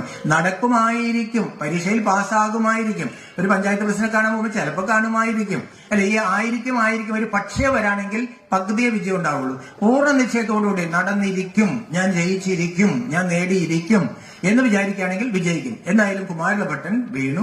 ആ കുമാരലഭട്ടൻ ആ അറിവ് വെച്ചിട്ട് ബുദ്ധഭിക്ഷുക്കളെ തോൽപ്പിച്ചു. കുറെ കഴിഞ്ഞപ്പോൾ അദ്ദേഹത്തിന് മനസ്സിലായി, എന്റെ ദൗത്യം പൂർത്തിയായി. പക്ഷെ ഞാൻ ഒരു ഗുരുവിനോട് തെറ്റ് ചെയ്തിട്ടുണ്ട്, ഒരു ഗുരുവിനോട് ഞാൻ നുണ പറഞ്ഞല്ലേ, അതിന് ഇതായിട്ടാണ് അദ്ദേഹം ചെയ്തത്, സ്വയം ഉമിത്തിയിൽ മരിക്കാൻ തീരുമാനിച്ചു. എന്റെ ഡ്യൂട്ടി കഴിഞ്ഞു. അതായത് അത്രയും ഡിറ്റാച്ച്ഡ് സോൾസ് ആയിരുന്നു ഭാരതത്തിലുണ്ടായത്. അവര് ഉമിത്തിയിൽ കിടന്ന്, ഞാൻ ഒരു ഗുരുവിനോട് ഒരു തെറ്റ് എന്തിനു വേണ്ടി, അല്ലെ, വേദത്തെ ജയിപ്പിക്കാൻ വേണ്ടിയിട്ട് ചെയ്തതാണെങ്കിൽ പോലും ഞാനൊരു നുണയാണ് പറഞ്ഞത്. അതുകൊണ്ടാണ് ഭാരതം പറയുന്നത് സത്യത്തിന് വലിയ പ്രാധാന്യം നമ്മൾ കൊടുത്തോളണം. ബുദ്ധൻ തന്റെ മോനോട് പറയാണ്, കളിയായിട്ട് പറഞ്ഞ സത്യം പോലും നീ നടപ്പാക്കിക്കൊള്ളെന്ന് പറയും. അപ്പൊ ആ സമയത്ത് ശങ്കരാചാര്യരുടെ ഇത് സ്വീകരിക്കാണ്ട് മണ്ഡല മിശ്ര അടുത്തേക്ക് പോകാൻ പറഞ്ഞു. ഈ മണ്ഡല മിശ്രൻ ആരാണ്? ഇപ്പൊ മൊബൈൽ ചെയ്ത് പറയാൻ പറ്റും ശങ്കരാചാര്യർക്ക്, മണ്ഡല മിശ്ര ഞാൻ വരുന്നുണ്ട്, അവിടെ ഞാനിപ്പോ ഗീത വിളിച്ച് പറഞ്ഞു ഞാൻ വരുന്നുണ്ട്, അപ്പോൾ പറഞ്ഞു ഞാൻ ആളെ നിർത്താം, നിർത്താൻ പറഞ്ഞു. ഇപ്പൊ അങ്ങനെ അന്ന് മൊബൈലൊന്നും ഇല്ലല്ലോ. അപ്പൊ ഒരു കുട്ടിയോട് ചോദിച്ചു ഈ മണ്ഡല മിശ്രന്റെ വീട് എവിടെയാണ്? അപ്പൊ ആ കുട്ടി എങ്ങനെ പറഞ്ഞെന്നറിയാമോ? ഒരു വീടിന്റെ വാതിക്കൽ ഒരു കിളിക്കൂടുണ്ട്, അവിടുത്തെ തത്ത വേദം പറയും, അത് മണ്ഡല മിശ്രന്റെ വീടാണെന്ന് മനസ്സിലാക്കിക്കൊള്ളാം. നമ്മൾ അത്ഭുതപ്പെടണം, ഭാരതത്തില് തത്തകൾ പോലും വേദം പറയുമായിരുന്നു. ഇന്ന് നമ്മൾ 4 വേദങ്ങളുടെ പേര് പോലും മറന്നുപോയി. അങ്ങനെ അവര് തർക്കത്തിനിരിക്കുകയാണ്. അപ്പൊ ആ തർക്കം ലോകം കണ്ട ഏറ്റവും വലിയൊരു തർക്കവും ഭാരത ചരിത്രത്തിലെ ഏറ്റവും നിർണായകമായ ഒരു മുഹൂർത്തമാണത്. ആ തർക്കത്തില് മണ്ഡല മിശ്രൻ ഗൃഹസ്ഥ പക്ഷത്തിൽ നിന്നും, മണ്ഡല മിശ്രൻ ഭാര്യയുണ്ട്, മീമാംസകനാണ്. ശങ്കരാചാര്യ സ്വാമികൾ സന്യാസിയാണ്. ഭാരതത്തിലെ സന്യാസധർമ്മത്തിന്റെ സ്ഥാപനയുടെ സമയമായിരിക്കുകയാണ്. അപ്പൊ ശങ്കരാചാര്യ സ്വാമികൾ ഈ വാദത്തിൽ തോക്കാണെങ്കിൽ കല്യാണം കഴിക്കണം, മണ്ഡല മിശ്രൻ തോക്കാണെങ്കിലോ സന്യാസം സ്വീകരിക്കണം. സമ്മതിച്ചു, രണ്ടുപേരും സമ്മതിച്ചിട്ട് ഇനി ആര് തോറ്റു ജയിച്ചു എന്ന് എങ്ങനെ അറിയും? രണ്ടുപേരും ഗംഭീര പണ്ഡിതന്മാരാണ്. ആരിവർക്ക് മധ്യസ്ഥം വഹിക്കും? അപ്പൊ മണ്ഡല മിശ്രന്റെ ഭാര്യ തന്നെ മധ്യസ്ഥയായി, ഭാരതി എന്നോട് പേര്. അപ്പൊ നമ്മൾ മനസ്സിലാക്കേണ്ട എന്താണ്? ഭാരതത്തിലെ സ്ത്രീകളുടെ അവസ്ഥ എന്തായിരുന്നു? ഒരു സ്ത്രീയെ മധ്യസ്ഥമാക്കിയിട്ടാണ് ഈ 2 ഗുരുക്കന്മാര് സംവദിക്കാനിരിക്കുന്നത്. 13ാമത്തെ ദിവസം മണ്ഡല മിശ്രന്റെ കഴുത്തിലെ മാല വാടിയപ്പോൾ ഭാരതി പ്രഖ്യാപിച്ചു, മണ്ഡല മിശ്രൻ സ്വന്തം ഭർത്താവ് നിർത്തോളം തോപ്പിച്ചറിഞ്ഞാൽ എന്ത് പറ്റും? അദ്ദേഹം എന്നെ വിട്ടു പോകും. ആ മണ്ഡല മിശ്രൻ പരാജയപ്പെട്ടായിട്ട് പ്രഖ്യാപിക്കുകയും മണ്ഡല മിശ്രൻ ശങ്കരാചാര്യ സ്വാമികളുടെ കയ്യിൽ നിന്ന് കാവി സ്വീകരിച്ചു. അവിടെ മുതലാണ് ഗൃഹവും സന്യാസവും ആകുന്നു. ഗൃഹസ്ഥർക്ക് ഒരു തോന്നൽ വന്നു. അതുവരെ എന്താ പറഞ്ഞത്? ഗൃഹസ്ഥാശ്രമി ജ്യേഷ്ഠാശ്രമി. എല്ലാ വിധത്തിലും നമ്മുടെ അമ്പലങ്ങളിൽ എത്ര കലാപരിപാടികളാണ്, ഡാൻസും പാട്ടും സയൻസും എല്ലാം അതീവ ഡെവലപ്ഡ് ആയിരുന്നു ഭാരതത്തിൽ. പക്ഷെ പതുക്കെ ഭാരതം താഴേക്ക് പോകാൻ പറ്റി. കർമ്മവും യോഗവും തമ്മിൽ പതുക്കെ മാറി. വീട്ടിലിരുന്ന് നടക്കില്ല, ഗൃഹസ്ഥത്തിലിരിക്കില്ല. നമ്മൾ സാധാരണക്കാരാണ്. ഇപ്പോഴും നമ്മൾ പറയുന്ന വാക്കാണ്. ഞങ്ങൾ ബ്രഹ്മമാനസിൽ ചെന്നിട്ട് നമുക്ക് കുറച്ച് ക്ലാസ് എടുക്കാന്ന് പറയുമ്പോ എല്ലാവരും ഞങ്ങൾ സാധാരണക്കാരാണ്, ഞങ്ങൾ ഇങ്ങനെ ഒരു അമ്പലമൊക്കെ ആയിട്ട് അങ്ങ് പോയിക്കോളാം, ഇതിലേക്കൊന്നും ഞങ്ങൾക്ക് വരാൻ പറ്റില്ല അല്ലെ? സാധാരണക്കാരാണെന്നൊരു തോന്നൽ വരികയും ഈ ആധ്യാത്മികത പതുക്കെ ഗൃഹസ്ഥത്തിൽ നിന്ന് പോയപ്പോ എന്ത് പറ്റിയെന്ന് അറിയാമോ? ജഗത്ത് മിഥ്യ, ജഗത്തില്ലാത്തതാണ്, കർമ്മം ബന്ധിക്കും. അങ്ങനെ കർമ്മവും യോഗവും ജീവിതവും ആധ്യാത്മികയും പതുക്കെ പതുക്കെ അകന്നപ്പോഴാണ് കലിയുടെ വരവ്. ആ കലിയുടെ വരവോടുകൂടി എന്ത് പറ്റി? അനേക ധർമ്മങ്ങൾ മറ്റു ഭാഗത്തുണ്ടാവുന്നുണ്ട്, അവരും ഭാരതത്തിലേക്ക് കയറിയതോടുകൂടി ഭാരതത്തിന് നിലനിൽപ്പില്ലാത്തൊരവസ്ഥ വന്നു. അങ്ങനെ ഭാരതത്തിന്റെ സയൻസ് ഡെവലപ്മെന്റും പോയി, ഭാരതത്തിന്റെ ആധ്യാത്മിക ശക്തിയും പോയി. 2 കിരീടം ഉണ്ടായിരുന്ന ഭാരതം താഴേക്ക് പോയി. താഴേക്ക് പോയിട്ട് 2 കിരീടം. ഇപ്പൊ നമുക്ക് 2 കിരീടമില്ല, ചെറിയ വാർത്ത കെട്ടിടമൊക്കെ ഉണ്ട്, അതൊക്കെ ശരി തന്നെയാണ്. അമേരിക്ക മുഴുവൻ വിറ്റാൽ പോലും ഭാരതത്തിലെ സത്യോദയ ഒരു കൊട്ടാരത്തിന്റെ വാതിലിന്റെ വില പോലും വരത്തില്ല. അത്രയും സമ്പന്നമായിരുന്നു ഭാരതം. നമ്മൾ അനന്തപത്മനാഭസ്വാമി ക്ഷേത്രത്തിന്റെ നിലവറകൾ തുറന്നപ്പോൾ അവിടെ കണ്ട സമ്പത്ത് എന്താണ്? അപ്പൊ സാക്ഷാൽ നാരായണൻ ഭാരതം ഭരിച്ചിരുന്നപ്പോൾ ഇവിടെ സമ്പത്തുണ്ടായിരുന്നില്ലേ? ഇവിടെ ഭൗതിക സമ്പന്നതയിൽ ഭാരതം അതീവ ശ്രേഷ്ഠമായിരുന്നു. പക്ഷെ ആ സമ്പന്നത നമുക്ക് നഷ്ടമായി, ആധ്യാത്മികത നമുക്ക് നഷ്ടമായി, കുചേലന്മാരായി. സൃഷ്ടിയുടെ രാത്രിയിൽ, ആ രാത്രിയിൽ ദൈവം വന്നു, മഹാശിവ രാത്രി. ആ രാത്രിയിൽ ഭഗവാൻ വന്നിട്ട് നമ്മളെ പഠിപ്പിച്ചിട്ടെന്നറിയാമോ? ആ അകന്നു പോയ ഗൃഹവും ആശ്രമവും കർമ്മവും യോഗവും കൂടി ഒന്ന് ചേർക്കണം. അർജുനൻ പറഞ്ഞു ഇല്ല, നടക്കില്ല, ഞാൻ യുദ്ധകളത്തിൽ നിന്ന് പോകും. ഭഗവാൻ പറഞ്ഞു അർജുന നീ അത് ചെയ്യണം. കർമ്മം ഉപേക്ഷിക്കാൻ ആരാലും സാധ്യമല്ല. കർമ്മങ്ങൾ ഒടുങ്ങിയതിനു ശേഷം ആധ്യാത്മികയിലേക്ക് തിരിയാന്നുള്ളത് വെറും വെഡിത്തരമാണ്. അതുകൊണ്ട് ഞാൻ നിന്നോട് പറയുന്നു, യോഗസ്ഥ ഒരു കർമാണി, യോഗസ്ഥനായിട്ട് കർമ്മം ചെയ്യണം. കർമ്മത്തിലൂടെ ഭൗതിക ഉന്നമതി ഉണ്ടാവുള്ളൂ. ആധ്യാത്മികതയുടെ മാത്രമേ ആത്മീയമായ ആനന്ദവും ശാന്തിയും ലഭിക്കുകയുള്ളൂ. പക്ഷെ കർമ്മം കർമ്മക്ഷേത്രത്തിൽ ഒഴിവാക്കാൻ പറ്റാത്തത് കൊണ്ട് 2ഉം കൂടി ചേർക്കണം. ഇത്ര മനസ്സിലായല്ലോ? ഇനി നമുക്ക് 1 മിനിറ്റ് ധ്യാനിച്ചതിന് ശേഷം, ഇപ്പൊ ഞാനൊരു കർമ്മം ചെയ്യാൻ പോവാണ്. ഇത്ര നേരം പറഞ്ഞെന്നുള്ളത് ശരി തന്നെയാണ്. നിങ്ങളൊരു പ്രഭാഷണം കേൾക്കാണ്. അപ്പൊ ഇന്നു മുതൽ നമ്മളൊരു നിഷ്ഠ കൊണ്ടുവരണം. നമ്മൾ ചൂലെടുത്ത് തൂക്കാൻ നമ്മളൊന്ന് ചൂലെടുക്കുമ്പോൾ 1 നിമിഷം ഈശ്വരനെ ഓർമ്മിക്കണം. ഈ ചൂല് എനിക്ക് തന്നിരിക്കുന്നത് ഈശ്വരൻ. ഈ ഭൂമി, ഈ മുറ്റം ആരുടേതാണ്? ഈ വീട് ആരുടേതാണ്? ഈശാവാസ്യമിതം സർവം, ഇതെല്ലാം സർവേശ്വരനായ ഭഗവാന്റെയാണ്, എന്റെ എല്ലാം നിന്റെയാണ്. മേരാ മേരാ അർദ്ധാത് മർണ, തേരാ തേരാ അർദ്ധാത് തൈർണ. ഈ എന്റെ ഒഴിവാക്കുന്ന ഒരു വഴിയാണ് എല്ലാം ഭഗവാന്റെ. അപ്പൊ ഭഗവാന്റെ ഓർമ്മ നടന്നോളും, കർമ്മം നടന്നോളും. അപ്പൊ നമുക്ക് 1 മിനിറ്റ് എല്ലാവരും ഒന്ന് നിവർന്ന് ഇരുന്ന് ഇപ്പൊ നിങ്ങളുടെ മനസ്സിലുള്ള ദൈവത്തെ ധ്യാനിക്കുക. ദൈവം ഒരാളുള്ളൂ അല്ലെ? ഇപ്പൊ നമ്മുടെ മനസ്സിൽ ആരാണുള്ളത്? ആ ആളുടെ അനുമതി വാങ്ങിച്ചതിന് ശേഷം ഞാനിനി മാക്സിമം ഒരു 20 മിനിറ്റ് കൂടി സംസാരിക്കും.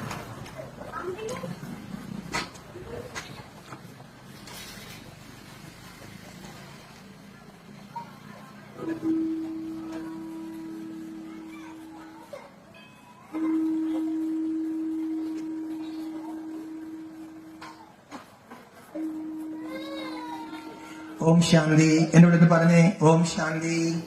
ക്ഷീണമുള്ളവരുന്ന് കൈപൊക്കെ. ആഹാരം റെഡി ആയിക്കൊണ്ടിരിക്കുക. കട്ടൻ ചായ റെഡിയാകുന്നു. ഞാൻ ചെങ്ങന്നൂർ ഒരു അമ്പലത്തിൽ പോയപ്പോ ആളില്ല ഉച്ചയ്ക്ക്. ഞാൻ ചോദിച്ചു സപ്താഹമാണ്. അപ്പൊ ഞാൻ ചോദിച്ചു ഇവിടെ എന്താ ആളില്ലാത്ത? എന്റെ സാറേ ഒരു അബദ്ധം പറ്റി. കഴിഞ്ഞ വർഷം ഞങ്ങൾ ഉച്ചയ്ക്ക് അന്നദാനം ഇല്ലാന്ന് തീരുമാനിച്ചു, ഒരാളും വന്നില്ല. അപ്പൊ ഈ വർഷം അന്നദാനം കൊടുക്കാന്ന് പറഞ്ഞിട്ട് വരുന്നില്ല, വിശ്വാസമില്ല. അപ്പൊ അതുകൊണ്ട് നമ്മുടെ അമ്പലത്തിലേക്ക് എന്ത് ചെയ്തിരിക്കുകയാണ്, അന്നദാനം വെച്ചിരിക്കാൻ. ഇല്ലെങ്കിൽ ആരും ഉണ്ടാവില്ല. അതുകൊണ്ട് അന്നദാനം നല്ലതാണ്. ഇവിടെ ഒരു ബ്രേക്ക് വരുമല്ലോ. അപ്പൊ ഇവിടെ എന്ത് വേണമെന്ന് അറിയാമോ? ഗീതയിൽ ഒരു വരി കൂടെ എന്നോട് പറയണേ, ശ്രദ്ധാവാൻ ലഭതേ ജ്ഞാനം. ഒന്ന് പറഞ്ഞേ, എന്തൊരു അനുസരണ ഉത്സാഹമുള്ള അമ്മമാരാണ്. ഒന്നുകൂടി പറഞ്ഞേക്ക്, ശ്രദ്ധാവാൻ ലഭതേ ജ്ഞാനം. അപ്പൊ ഈ മനോജ് മാതൃഭൂമിയിലോ മനോരമയിലോ ഒരു ജോലിയാണ്. അപ്പൊ മനോജ് പോകുന്നതിന് മുമ്പ് പറഞ്ഞു, സാർ ഈ പ്രഭാഷണം കഴിഞ്ഞിട്ട് ഒരു ചോദ്യോത്തരമൊക്കെ ചോദിച്ച് ഉത്തരവൊക്കെ പറഞ്ഞതിന് ശേഷമേ ആഹാരം കൊടുക്കുള്ളൂ എന്നാണ് പറഞ്ഞിരിക്കുന്നത്. കുഴപ്പമില്ലല്ലോ അല്ലെ? അപ്പൊ നമുക്ക് ഇത്തിരി ശ്രദ്ധ കിട്ടാൻ വേണ്ടിയിട്ട് പറഞ്ഞു എന്ന് മാത്രമേ ഉള്ളൂ. അപ്പൊ ഇപ്പൊ സമയം എന്തായി? കലിയുഗത്തിന്റെ ഘോരരാത്രിയാണ്. അപ്പൊ ഈ കലിയുഗത്തിന്റെ ഘോരരാത്രിയിൽ കർമ്മക്ഷേത്രമായ ഭൂമിയിൽ എമ്പാടും ഒരു യുദ്ധം നടക്കും. എല്ലാ പുരാണങ്ങളും ബന്ധപ്പെട്ട് കിടക്കാണ്ടു. വേദങ്ങൾ പകുത്ത വ്യാസമുനിക്ക് മനസ്സിലായി വേദതത്വങ്ങളൊന്നും മനുഷ്യന്റെ തലയിൽ കയറത്തില്ല. ബുദ്ധനെ മനസ്സിലായി ഞാൻ ഈ പറയുന്ന ആൾക്കാരെ തലയിൽ കയറത്തില്ല. ക്രിസ്തു ശിഷ്യന്മാരോട് കുറെ തത്വങ്ങൾ പറയും. അദ്ദേഹം ഗ്രാമങ്ങളിൽ പോയിട്ട് അദ്ദേഹത്തിന്റെ മലമുകൾ പ്രസംഗമൊക്കെ ഭയങ്കരമാണ്. അപ്പൊ ശിഷ്യന്മാർ രാത്രി ചോദിക്കും, അങ്ങ് അവിടെ പോയി കഥയാണല്ലോ പറയുന്നത്, ഞങ്ങളുടെ അടുത്ത് ഇങ്ങനെയൊക്കെയാണല്ലോ പറയുന്നത്. അപ്പൊ ക്രിസ്തു പറഞ്ഞൊരു മറുപടി ഉണ്ട്, അത് കല്ല് ബുദ്ധികളാണ്, അവരോട് പറഞ്ഞ തലയിൽ കയറത്തില്ല. അപ്പൊ കുറച്ചു പേർക്ക് ഈ കാര്യങ്ങൾ സത്യം നമുക്ക് മനസ്സിലാകുള്ളൂ. മനുഷ്യാനാം സഹസ്രേഷു എന്ന് ഗീതയും പറയാം. അപ്പൊ ഇവിടെ ഇരിക്കുന്ന എല്ലാവരും ആരാണ്? കാര്യങ്ങൾ മനസ്സിലാക്കാൻ സാധ്യതയുള്ള നല്ല ശ്രേഷ്ഠ ആത്മാക്കളാണ്, വിശേഷ ആത്മാക്കളാണ് ഇരിക്കുന്നത്. അപ്പോ സൃഷ്ടിയുടെ രാത്രിയിലേക്ക് നമ്മൾ കടക്കുമ്പോൾ ഈ പുരാണങ്ങളെല്ലാം ബന്ധപ്പെട്ട് കിടക്കാണ്. മഹാഭാരത യുദ്ധം, തേർഡ് വേൾഡ് വാറാണ്. ചരിത്രമാണ് പുരാണമാക്കിയത്. പുരാണത്തിൽ സത്യമുണ്ട്, പക്ഷെ ഋഷിയുടെ മനസ്സ് നമുക്ക് ഇല്ലാത്തത് കൊണ്ട് നമുക്കത് മനസ്സിലാകുന്നില്ല. അപ്പൊ അവിടെ ഒരു ചരിത്രമുണ്ട്. അപ്പൊ വേദം പകുത്ത വ്യാസമഹർഷിക്ക് മനസ്സിലായി, ഇതൊന്നും ആൾക്കാർക്ക് കയറില്ല. അദ്ദേഹം കൃപ കൊണ്ടിട്ട് എന്ത് ചെയ്തു? പുരാണങ്ങൾ കഥകളാക്കി.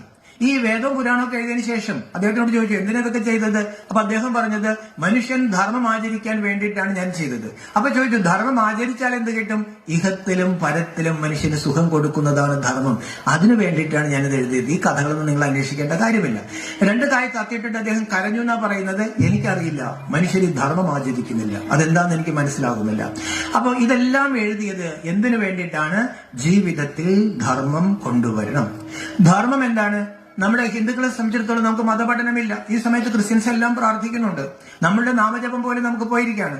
നമ്മൾ ചോദിക്കുകയാണ്, നമ്മുടെ ധർമ്മം എന്താണ്? നമ്മുടെ ധർമ്മഗ്രന്ഥം ഏതാണ്? നമ്മുടെ ദേവതകൾ ആരാണ്? എന്തിനാണ് ശിവലിംഗം വെച്ച് നിങ്ങൾ പൂജിക്കുന്നത്? നമുക്കൊന്നും അറിയില്ല. പക്ഷെ അതേസമയം ബൈബിളിൽ 10 നിയമങ്ങളുണ്ട്, പ്രധാനമായിട്ടും അതിൽ 2 നിയമങ്ങളുണ്ട്. മുസ്ലിംസിനും കുറെ ഉണ്ട്, ബൗദ്ധർക്ക് ധാരാളമുണ്ട്. ശ്രീമദ് ഭഗവത്ഗീതയുടെ വീട്ടിൽ ഭഗവത്ഗീത ഉള്ളവരെന്ന് കൈപോക്കി, എന്റെ വീട്ടിൽ ഭഗവത്ഗീത ഉണ്ട് എന്ന് പറയുന്നവര് അത്ഭുതമാണല്ലോ. എന്റെ അടുത്തൊരു ബുക്ക് ഉണ്ടായിരുന്നു, ഞാൻ കൊണ്ടുവന്നില്ല കേട്ടോ. അപ്പൊ ആ ബുക്ക് കാണിച്ചിട്ട് ഞാൻ ചോദിക്കും, വീട്ടിൽ ഭഗവത്ഗീത ഉള്ളവരാരാണ്? അപ്പൊ മേടിക്കാതിരിക്കാൻ വേണ്ടി പറയും, ഇതിനേക്കാളൊക്കെ വലിയ ഗീത ഞങ്ങളുടെ വീട്ടിൽ കിടപ്പുണ്ട് സാറേ.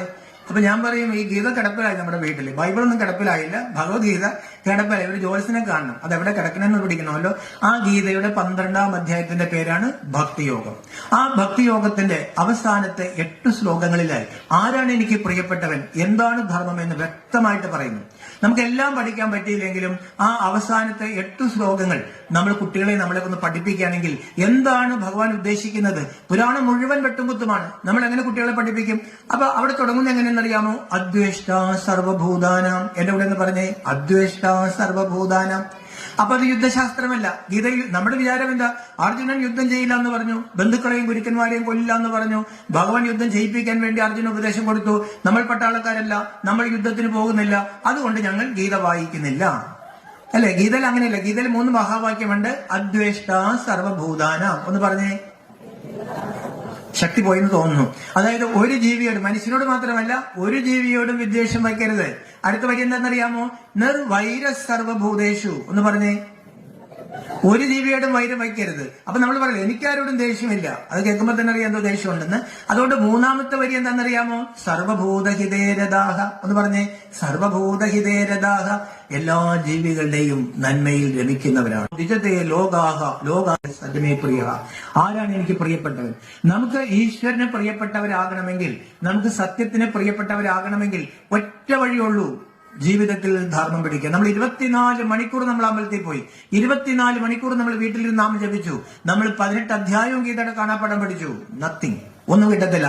ജീവിതത്തിൽ ധർമ്മം ആചരിക്കണം. ഇതാരെ കൊണ്ട് സാധിക്കും? ആരെ രക്ഷിക്കാൻ ഭഗവാൻ വരും? പരിത്രാണായ സാധുനം, സാധുക്കളായ മനുഷ്യരെ. അവർക്ക് മാത്രമേ, ബാക്കിയുള്ളവർ വെട്ടുകുത്തുകൊണ്ട് നടക്കാണ്.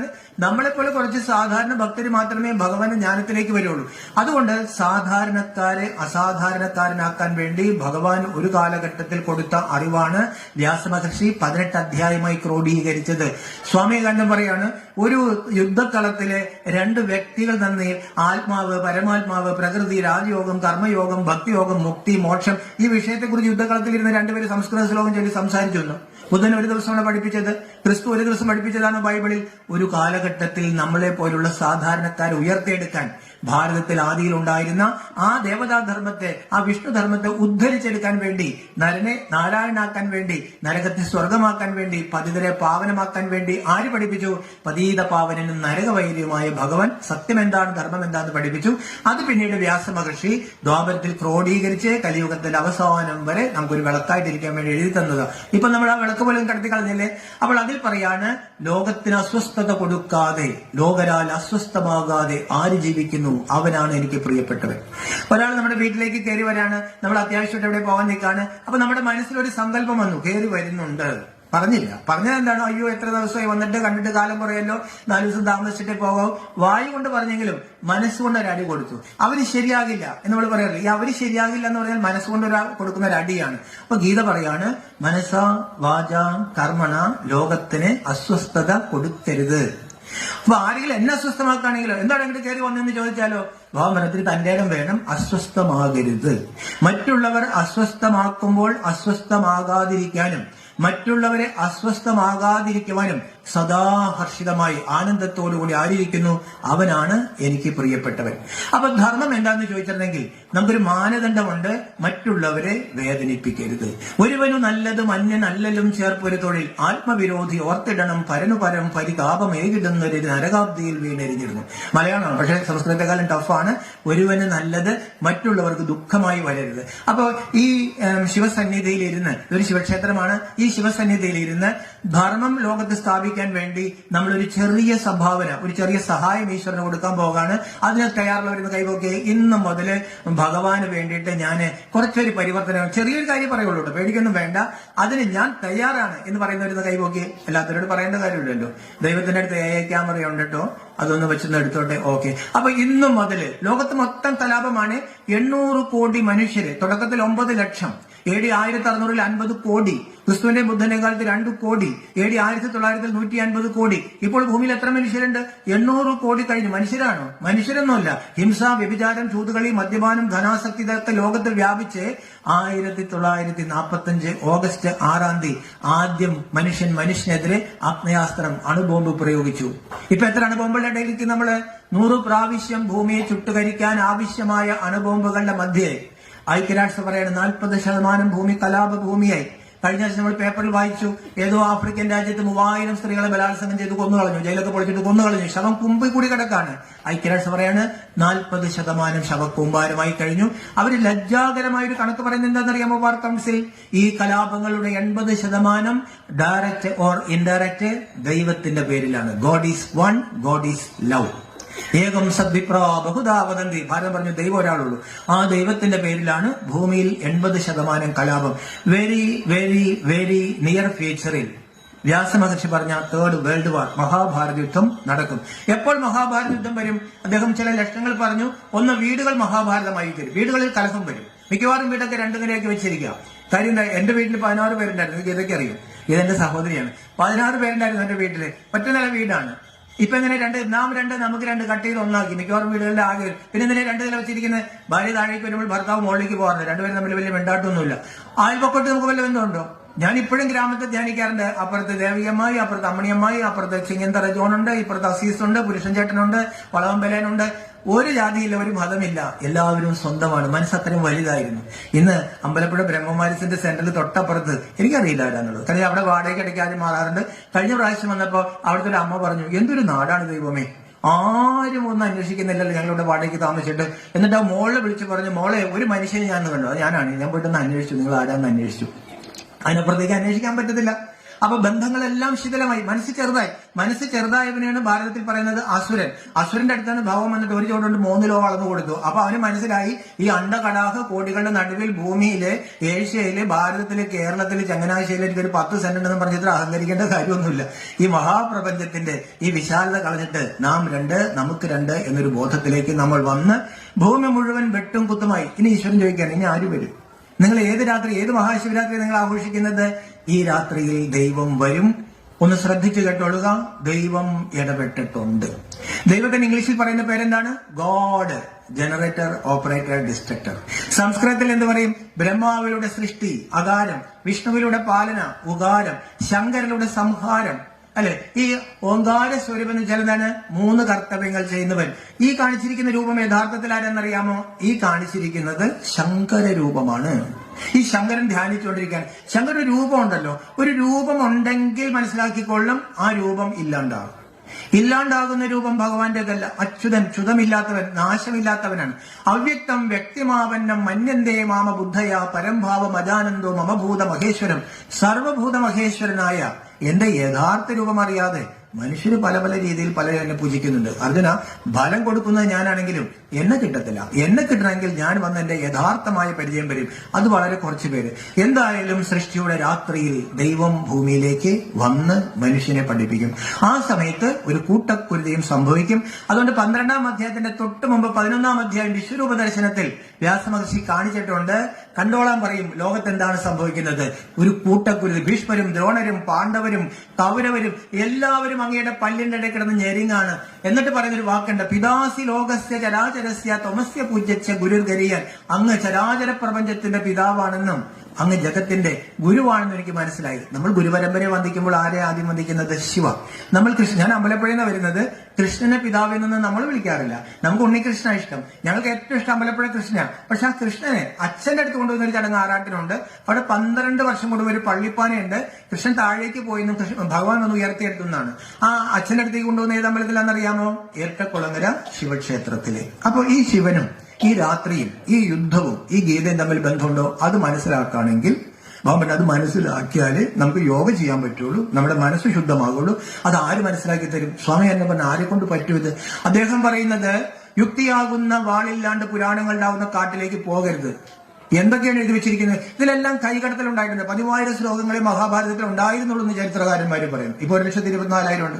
അപ്പോൾ ഏതാ വ്യാസമഹർഷി എഴുതിയത്? ഇനി നമുക്കത് മനസ്സിലാവോ? വ്യാസമഹർഷിയുടെ ബുദ്ധി നമുക്കില്ല. ബുദ്ധി കെട്ടുപോയിരിക്കുകയാണ്. അപ്പോൾ ഈ ബുദ്ധിയെല്ലാം കെട്ടുപോയി മനുഷ്യനെല്ലാം വെറും പ്രാകൃതന്മാരെക്കാളും അപ്പുറമായി ശിവന്റെ മക്കളായി നമ്മൾ ശവബോധത്തിൽ. അതുകൊണ്ട് ഭാരതം പറയുന്ന ചൊടലയിലായിരിക്കും അവൻ വന്ന് ഉടുക്കുകൊട്ടുന്നത്. മുസ്ലിങ്ങൾ എന്ന് പറയും കബറിൽ നിന്നാണ് അവൻ നമ്മളെ ഉയർത്തിയെടുക്കുക. കബർ എന്ന് വെച്ചാൽ ശരീരമാണ്. ഈ ശവകുടീരത്തിൽ നിന്നും നമ്മളെ ഉയർത്തിയെടുക്കാൻ വേണ്ടി ഭൂമിയുടെ വിനാശത്തിന്റെ വക്കിൽ ഈശ്വരൻ വരും. ഭഗവാന് വിനാശം നടക്കില്ല അർജുന, പക്ഷെ സ്ഥാപനം ഞാൻ നടത്തും, പഴയത് ഞാൻ പൊളിച്ചു കളയും. അപ്പൊ ഈ ഒരു സമയം ശ്രദ്ധിച്ചു കേട്ടോളുക, ലോകം ഒരു കൂട്ടക്കുരുതിയുടെ വക്കിലാണ്. ശാസ്ത്രജ്ഞന്മാര് പറയുന്നു 30 കൊല്ലം പോകില്ല ഈ വളർച്ചയിലാണ്. പ്രൊവൈഡഡ് അണുബോംബ് പൊട്ടരുത്. ഏറ്റവും ചെറിയ അണുബോംബ് പൊട്ടിയാൽ 10 ലക്ഷം ഡിഗ്രി സെന്റിഗ്രേഡ് ചൂടുണ്ടാവും. ആരെങ്കിലും ഒരു അബദ്ധം പറ്റിയാൽ മതി, എല്ലാത്തിനെയും പണി തരും. അവിടെ ഇരുന്നത് ഏറ്റവും കൂടുതൽ ചിന്തിക്കേണ്ടത് ആരായിരുന്നു അറിയാമോ? ഭൂമി ഒരു കുടുംബമാണെന്ന് പഠിപ്പിച്ച നമ്മൾ ഹിന്ദുക്കളായിരുന്നു അത് ചിന്തിക്കേണ്ടിയിരുന്നത്. നമുക്കത് ചിന്തയില്ല. ഞങ്ങള് കടപ്പുറത്തൊക്കെ നോട്ടീസൊക്കെ കൊടുക്കും, കുറച്ച് പേരെ സ്വീകരിക്കുള്ളൂ. ഈ വീടുകളിൽ ഒരൊറ്റ ക്രിസ്ത്യൻ വീടുകളിൽ ആളില്ല. ഞാൻ അമ്പലപ്പുഴ ചെയ്തുകൊണ്ട് കടപ്പുറത്തൊക്കെ പോകാറുണ്ട്. ഒരൊറ്റ നോട്ടീസ് കൊടുത്താൽ ആൾക്കാർക്ക് ഇതാണ്. ഈ ക്രിസ്ത്യൻ വീടുകളിലെ ആളുകൾ അവിടെ പോയി. അപ്പൊ അടുത്ത വീട്ടിലെ ഹിന്ദുക്കൾ കിടന്നുറങ്ങെങ്കിലും ചെയ്യുന്നുണ്ടാവും, അല്ലെങ്കിൽ ഒരു ടിവിയിൽ ഓൺ ചെയ്ത് വെച്ചിട്ടുണ്ടാവും. അപ്പൊ അവര് പറയും അവർ പ്രാർത്ഥിക്കാൻ പോയിരിക്കുക. അപ്പൊ നിങ്ങൾ എന്തിനു രാത്രിയും പകലും അയ്യോ അവരുടെ പിതാവ് പറഞ്ഞ് നാളെ വന്നോന്നും പറഞ്ഞിട്ട് ഭയങ്കര പ്രാർത്ഥനയാണ്. ബൈബിളിൽ കൃത്യമായിട്ട് പറഞ്ഞിട്ടുണ്ട്, ഭാഗവത്തിലുണ്ട്, നമ്മുടെ ഭഗവത്ഗീതയിലുണ്ട്. മുസ്ലിങ്ങളോടും മുഹമ്മദ് പറഞ്ഞിട്ടുണ്ട്, തമാശ പറയരുത് ആ നാളുകളെ കുറിച്ച്. ആ കിയാമത്തിന്റെ നാള് വരും, ദൈവം എല്ലാവരോടും കണക്ക് ചോദിക്കും. എന്റെ വിഭാഗം 73 പിരിഞ്ഞിട്ടുണ്ടാവും. ഒരെണ്ണത്തിലെ സത്യം ഉണ്ടാവുള്ളൂ, ബാക്കിയെല്ലാം വെറും കമ്മാടികളായിരിക്കും. അതാണ് ഇപ്പൊ സംഭവിച്ചുകൊണ്ടിരിക്കുന്നത്. അപ്പൊ ലോകം മുഴുവൻ ഇന്ന് അധർമ്മം നിറഞ്ഞിരിക്കുന്ന ഒരു സമയത്താണ് വ്യാസമഹർഷി 4-ാം അധ്യായത്തിന്റെ 7-ാം ശ്ലോകം അതെന്റെ കൂടെ ഒന്ന് പറയണം. യഥാ യഥാ ഹി ധർമ്മസ്യ ഒന്ന് പറഞ്ഞേ. ചിലര് മുഖം കണ്ടിട്ട് എന്നോട് എന്തോ ദേഷ്യമുള്ളത് പോലെയാണ്. ഈ ജന്മത്തിലും മുജന്മത്തിലെ ദേഷ്യവും കാണുന്നുണ്ട്. ഒന്നുകൂടി പറഞ്ഞേ. യഥാ യഥാ ഹി ധർമ്മസ്യ ഗ്ലാനിർഭവതി ഭാരത അഭ്യുത്ഥാനം അധർമ്മസ്യ തദാത്മാനം സൃജാമ്യഹം. ധർമ്മത്തിന് അതിനാശം സംഭവിക്കുമ്പോൾ സത്യയുഗത്തിൽ 100%, ത്രേതായത്തിൽ 75, ദ്വാപരത്തിൽ 50, പ്രവാചകന്മാര് വന്നും രാത്രി നക്ഷത്രം വരും, പക്ഷെ നേരം വെളുപ്പിക്കാൻ പറ്റില്ല. കലിയുഗത്തിന്റെ അവസാനമാകും. ധർമ്മത്തിന് അതിഗ്ലാനി സംഭവിക്കുമ്പോൾ ഞാനൊന്ന് വരും. ആര് വന്നു എന്ന് 4-ാം അധ്യായത്തിന്റെ 6-ാം ശ്ലോകം. ഇതൊക്കെ നിങ്ങൾ വീട്ടിൽ ഗീതയൊക്കെ ഒന്ന് മറിച്ച് നോക്കണേ. എല്ലാത്തിന്റെ താഴെ മലയാളമൊക്കെ ഉണ്ടാവുമല്ലോ, അപ്പൊ മനസ്സിലാകും. അജോബിസൻ അവ്വയാത്മാ ഭൂതാനാം ഈശ്വരോബിസൻ പ്രകൃതിം സ്വാമധിഷ്ഠായ സംഭവയാമാത്മമായേ. അമ്മയുടെ ഗർഭത്തിൽ പറക്കാത്ത ലോകമഹേഷ്. ഖുറാനിലെ ഒരു 4 വരിയുണ്ട്. എനിക്ക് 4 വരി അറിയാം. ഞാൻ വലിയ പണ്ഡിതനൊന്നുമില്ല കേട്ടോ, നിങ്ങൾ പേടിച്ചു പോകരുത്. ഇങ്ങനെ കുറെ പഠിച്ചു വെച്ചിട്ടൊന്നും ഒന്നുമില്ല. വളരെ കുറച്ച് കാര്യങ്ങൾ ഈ ബ്രഹ്മകുമാരിസിൽ ദൈവമാരാണ് എന്നറിയാതെ ഭ്രാന്ത് പിടിച്ച് സ്വാമി വിവേകാനന്ദനെ കൊണ്ടത് കൊണ്ടാണ് മതം മാറി പോകാതിരുന്നത്. പെന്തക്കോസ്തുകാർ വന്ന് വീട്ടിൽ വന്ന് ചോദിക്കും, നിങ്ങൾ എന്തിനാണ് ഈ അമ്മിപ്പിള്ള വെച്ച് പൂജിക്കുന്നത്? എന്തോരം ദൈവങ്ങളാണ്, എല്ലാം വെട്ടും കുത്തും കോടാലിയിട്ട് നടക്കാൽ എന്നൊക്കെ പറയുമ്പോൾ ഭഗവാനെ കൃഷ്ണനും സ്വാമി വിവേകാനന്ദനൊക്കെ അടുത്ത് പോയി ഇങ്ങനെയൊക്കെ ഇരുന്ന് എന്നാലും ചിന്തിച്ച് ഏതാണ്ട് വട്ടുപിടിക്കുന്ന ഒരു അവസ്ഥയായി. വട്ടുപിടിച്ചാൽ നമുക്കറിയില്ല, കൺഫ്യൂഷൻ വന്നാൽ അതില്ലാണ്ടാക്കാൻ വേണ്ടി ഇത്തിരി സ്മോളൊക്കെ കഴിച്ച് ഇതൊക്കെ അറിയാം. അങ്ങനെയൊക്കെ നടക്കുന്ന സമയത്താണ് ഒരു നോട്ടീസ് കിട്ടിയത്, ബ്രഹ്മകുമാരീസ്. കുറച്ച് സ്വാമിയാനന്ദന്റെ പുസ്തകമൊക്കെ വായിച്ചിട്ടുണ്ടായിരുന്നു. ബ്രഹ്മത്തിന് കുമാരിയോ? ഒരു പുച്ഛഭാവത്തോടുകൂടി അവിടെ പോയി, ബ്രഹ്മത്തിന് കുമാരിയായോ? ഈ പെണ്ണുങ്ങളാണ് എന്നെ പഠിപ്പിക്കാൻ വന്നിരിക്കുന്നത് എന്ന് വിചാരിച്ച് അവിടെ പോയപ്പോൾ അവരൊന്ന് ഇരുത്തിയിട്ട് ഒരു പുസ്തകം പറഞ്ഞു. ഒരു ഗീതയിൽ ഒന്നുമില്ല. ബോംബെ എന്ന് പറഞ്ഞ അമ്മമാര് കുറച്ച് കാര്യങ്ങൾ ഇങ്ങനെ പറഞ്ഞു വന്നപ്പോഴാണ് വെളിവായത്. എന്റെ ദൈവം, ഇങ്ങനെയൊക്കെയാണ് കാര്യങ്ങളുടെ കിടപ്പ്. ഇതാണ് നമ്മുടെ കൃഷ്ണൻ, ഇതാണ് നമ്മുടെ ശിവലിംഗം, ഇതാണ് നമ്മുടെ ഗീത. ഇതറിഞ്ഞിട്ടാണ് നമ്മൾ തലമുമ്പിട്ട് നടക്കുന്നത്. അപ്പൊ ഒന്ന് പതുക്കെ തല നിവർന്ന് ഈശ്വരൻ പറഞ്ഞു, പതുക്കെ മനസ്സൊന്ന് ശരിയാക്കി ഇവിടെ എടുത്താൽ ബാക്കി നമുക്ക് ശരിയാക്കാം. ആ അറിഞ്ഞ കാര്യങ്ങൾ സാധിക്കുന്നിടത്തോളം വേദികളിലും പറ്റുന്നിടത്ത്, ഞാൻ ഇപ്പൊ തൃശ്ശൂരിൽ വരുന്നത്, കണ്ടമാനം അമ്പലങ്ങളിൽ ഞങ്ങൾ പോകുന്നുണ്ട്. ഇതുപോലെ ആധ്യാത്മിക കാര്യങ്ങൾ പറഞ്ഞു നടക്കുന്ന ഒരു പ്രസ്ഥാനം ഉണ്ടാവില്ല. വെറും സാധാരണക്കാരായ നമ്മളെപ്പോലെ ഈശ്വരൻ പറയുന്നു, ഒന്ന് ഉയർന്നു പോവാം. ഈ ഭാരതത്തെ ഈ ധർമ്മത്തെ ഉയർത്തണമെങ്കിൽ സാധാരണക്കാര് പതുക്കെ ഉയരണം. എങ്ങനെ ഉയരും? ആധ്യാത്മികമായ അറിവ് കൊണ്ട്. അതുകൊണ്ട് അമ്മയുടെ ഗർഭത്തിൽ പറക്കാത്ത ലോകമഹേശ്വരൻ. ആരാണ് ഈ അമ്മയുടെ ഗർഭത്തിൽ പറക്കാത്ത? അപ്പൊ ഞാൻ ഈ മുസ്ലിങ്ങളെ കണ്ട് ഞാൻ സംവാദത്തിനൊന്നും പോയില്ല, അതിനുള്ള അറിവുമില്ല, താല്പര്യവുമില്ല.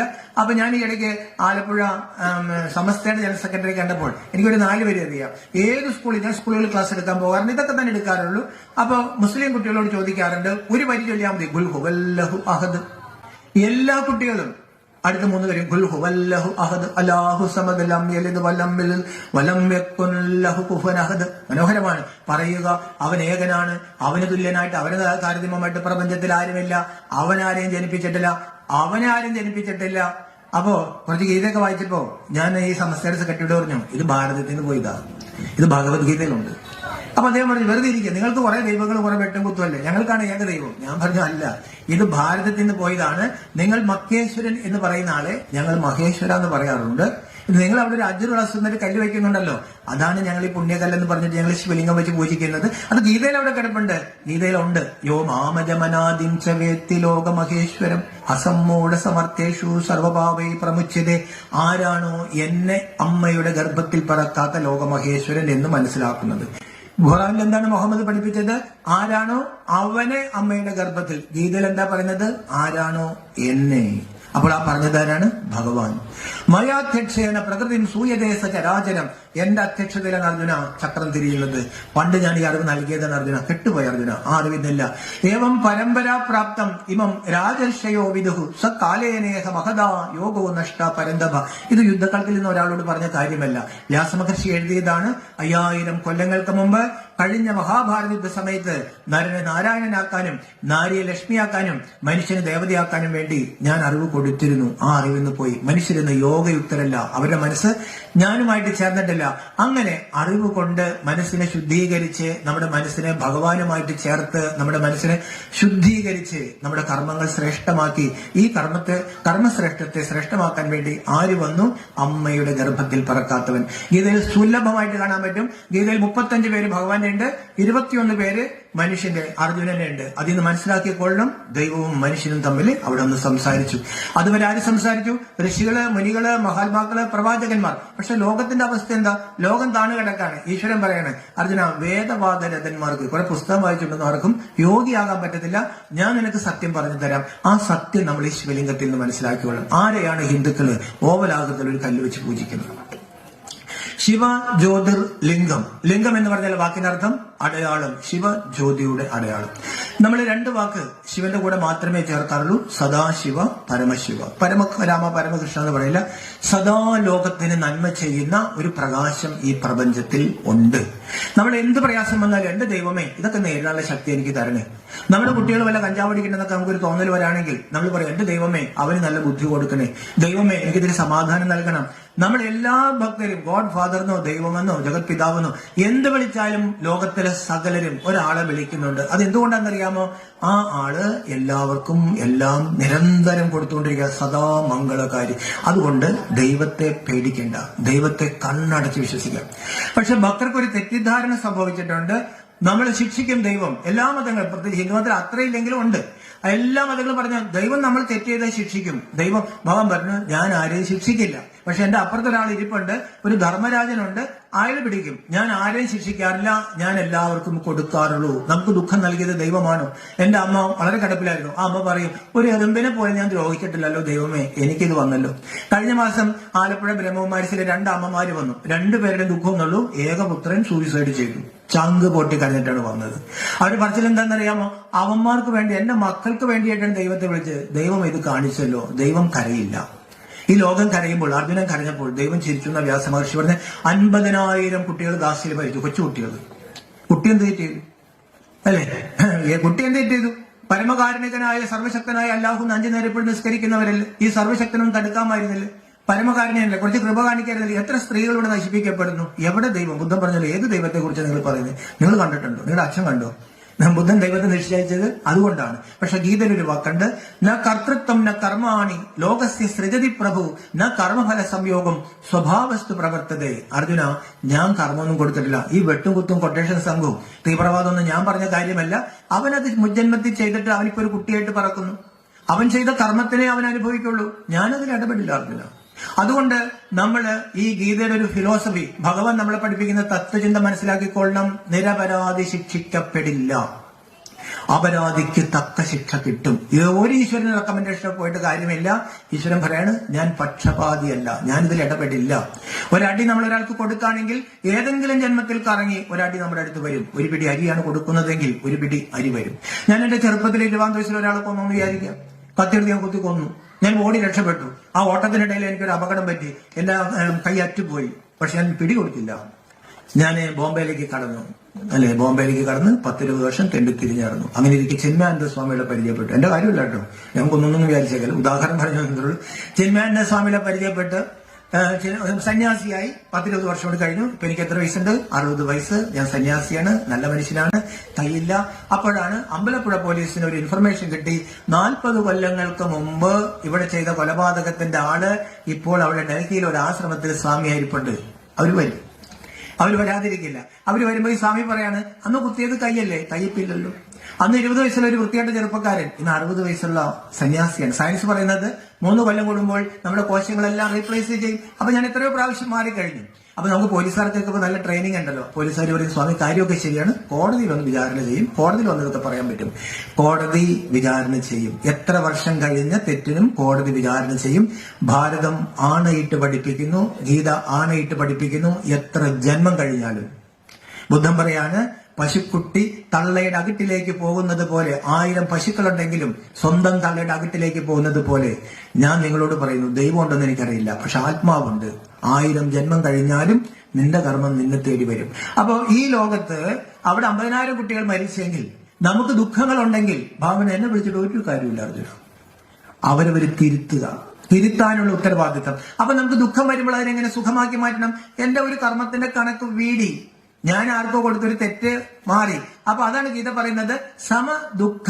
അർജുന, ഈ ദുഃഖവും സുഖവും ഒന്ന് സമമായിട്ട് എടുത്തോളണം. അപ്പൊ ദുഃഖം വരുമ്പോൾ നമ്മൾ എന്ത് വിചാരിച്ചോളണം? എന്റെ ഒരു കടം വീടി, സന്തോഷം സന്തോഷം. അതുകൊണ്ട് ഇനി നമ്മൾ ജീവിതത്തിലെ അയ്യോ അയ്യോ അയ്യോ എന്ന് പറയരുത്. അയ്യോ എന്ന് പറഞ്ഞാൽ ഒരു ദൈവവും സഹായിക്കില്ല. പകരം നമ്മൾ എന്ത് പറയണം? ആഹാ ആഹാ ആഹാ എന്ന് പറയണം. ഒന്ന് എന്നോട് പറഞ്ഞാലേ മറന്നുപോകും. ആഹാ എന്ന് പറഞ്ഞേ, ആഹാ ആഹാ ആഹാ ഒന്ന് പറഞ്ഞേ. എനിക്ക് ഹിന്ദി നല്ല വാക്കാണ് വാഹ് വാഹ് വാഹ്. ഞങ്ങൾ പഠിപ്പിക്കുന്ന ഒരു വാക്കാണ് വാഹ്.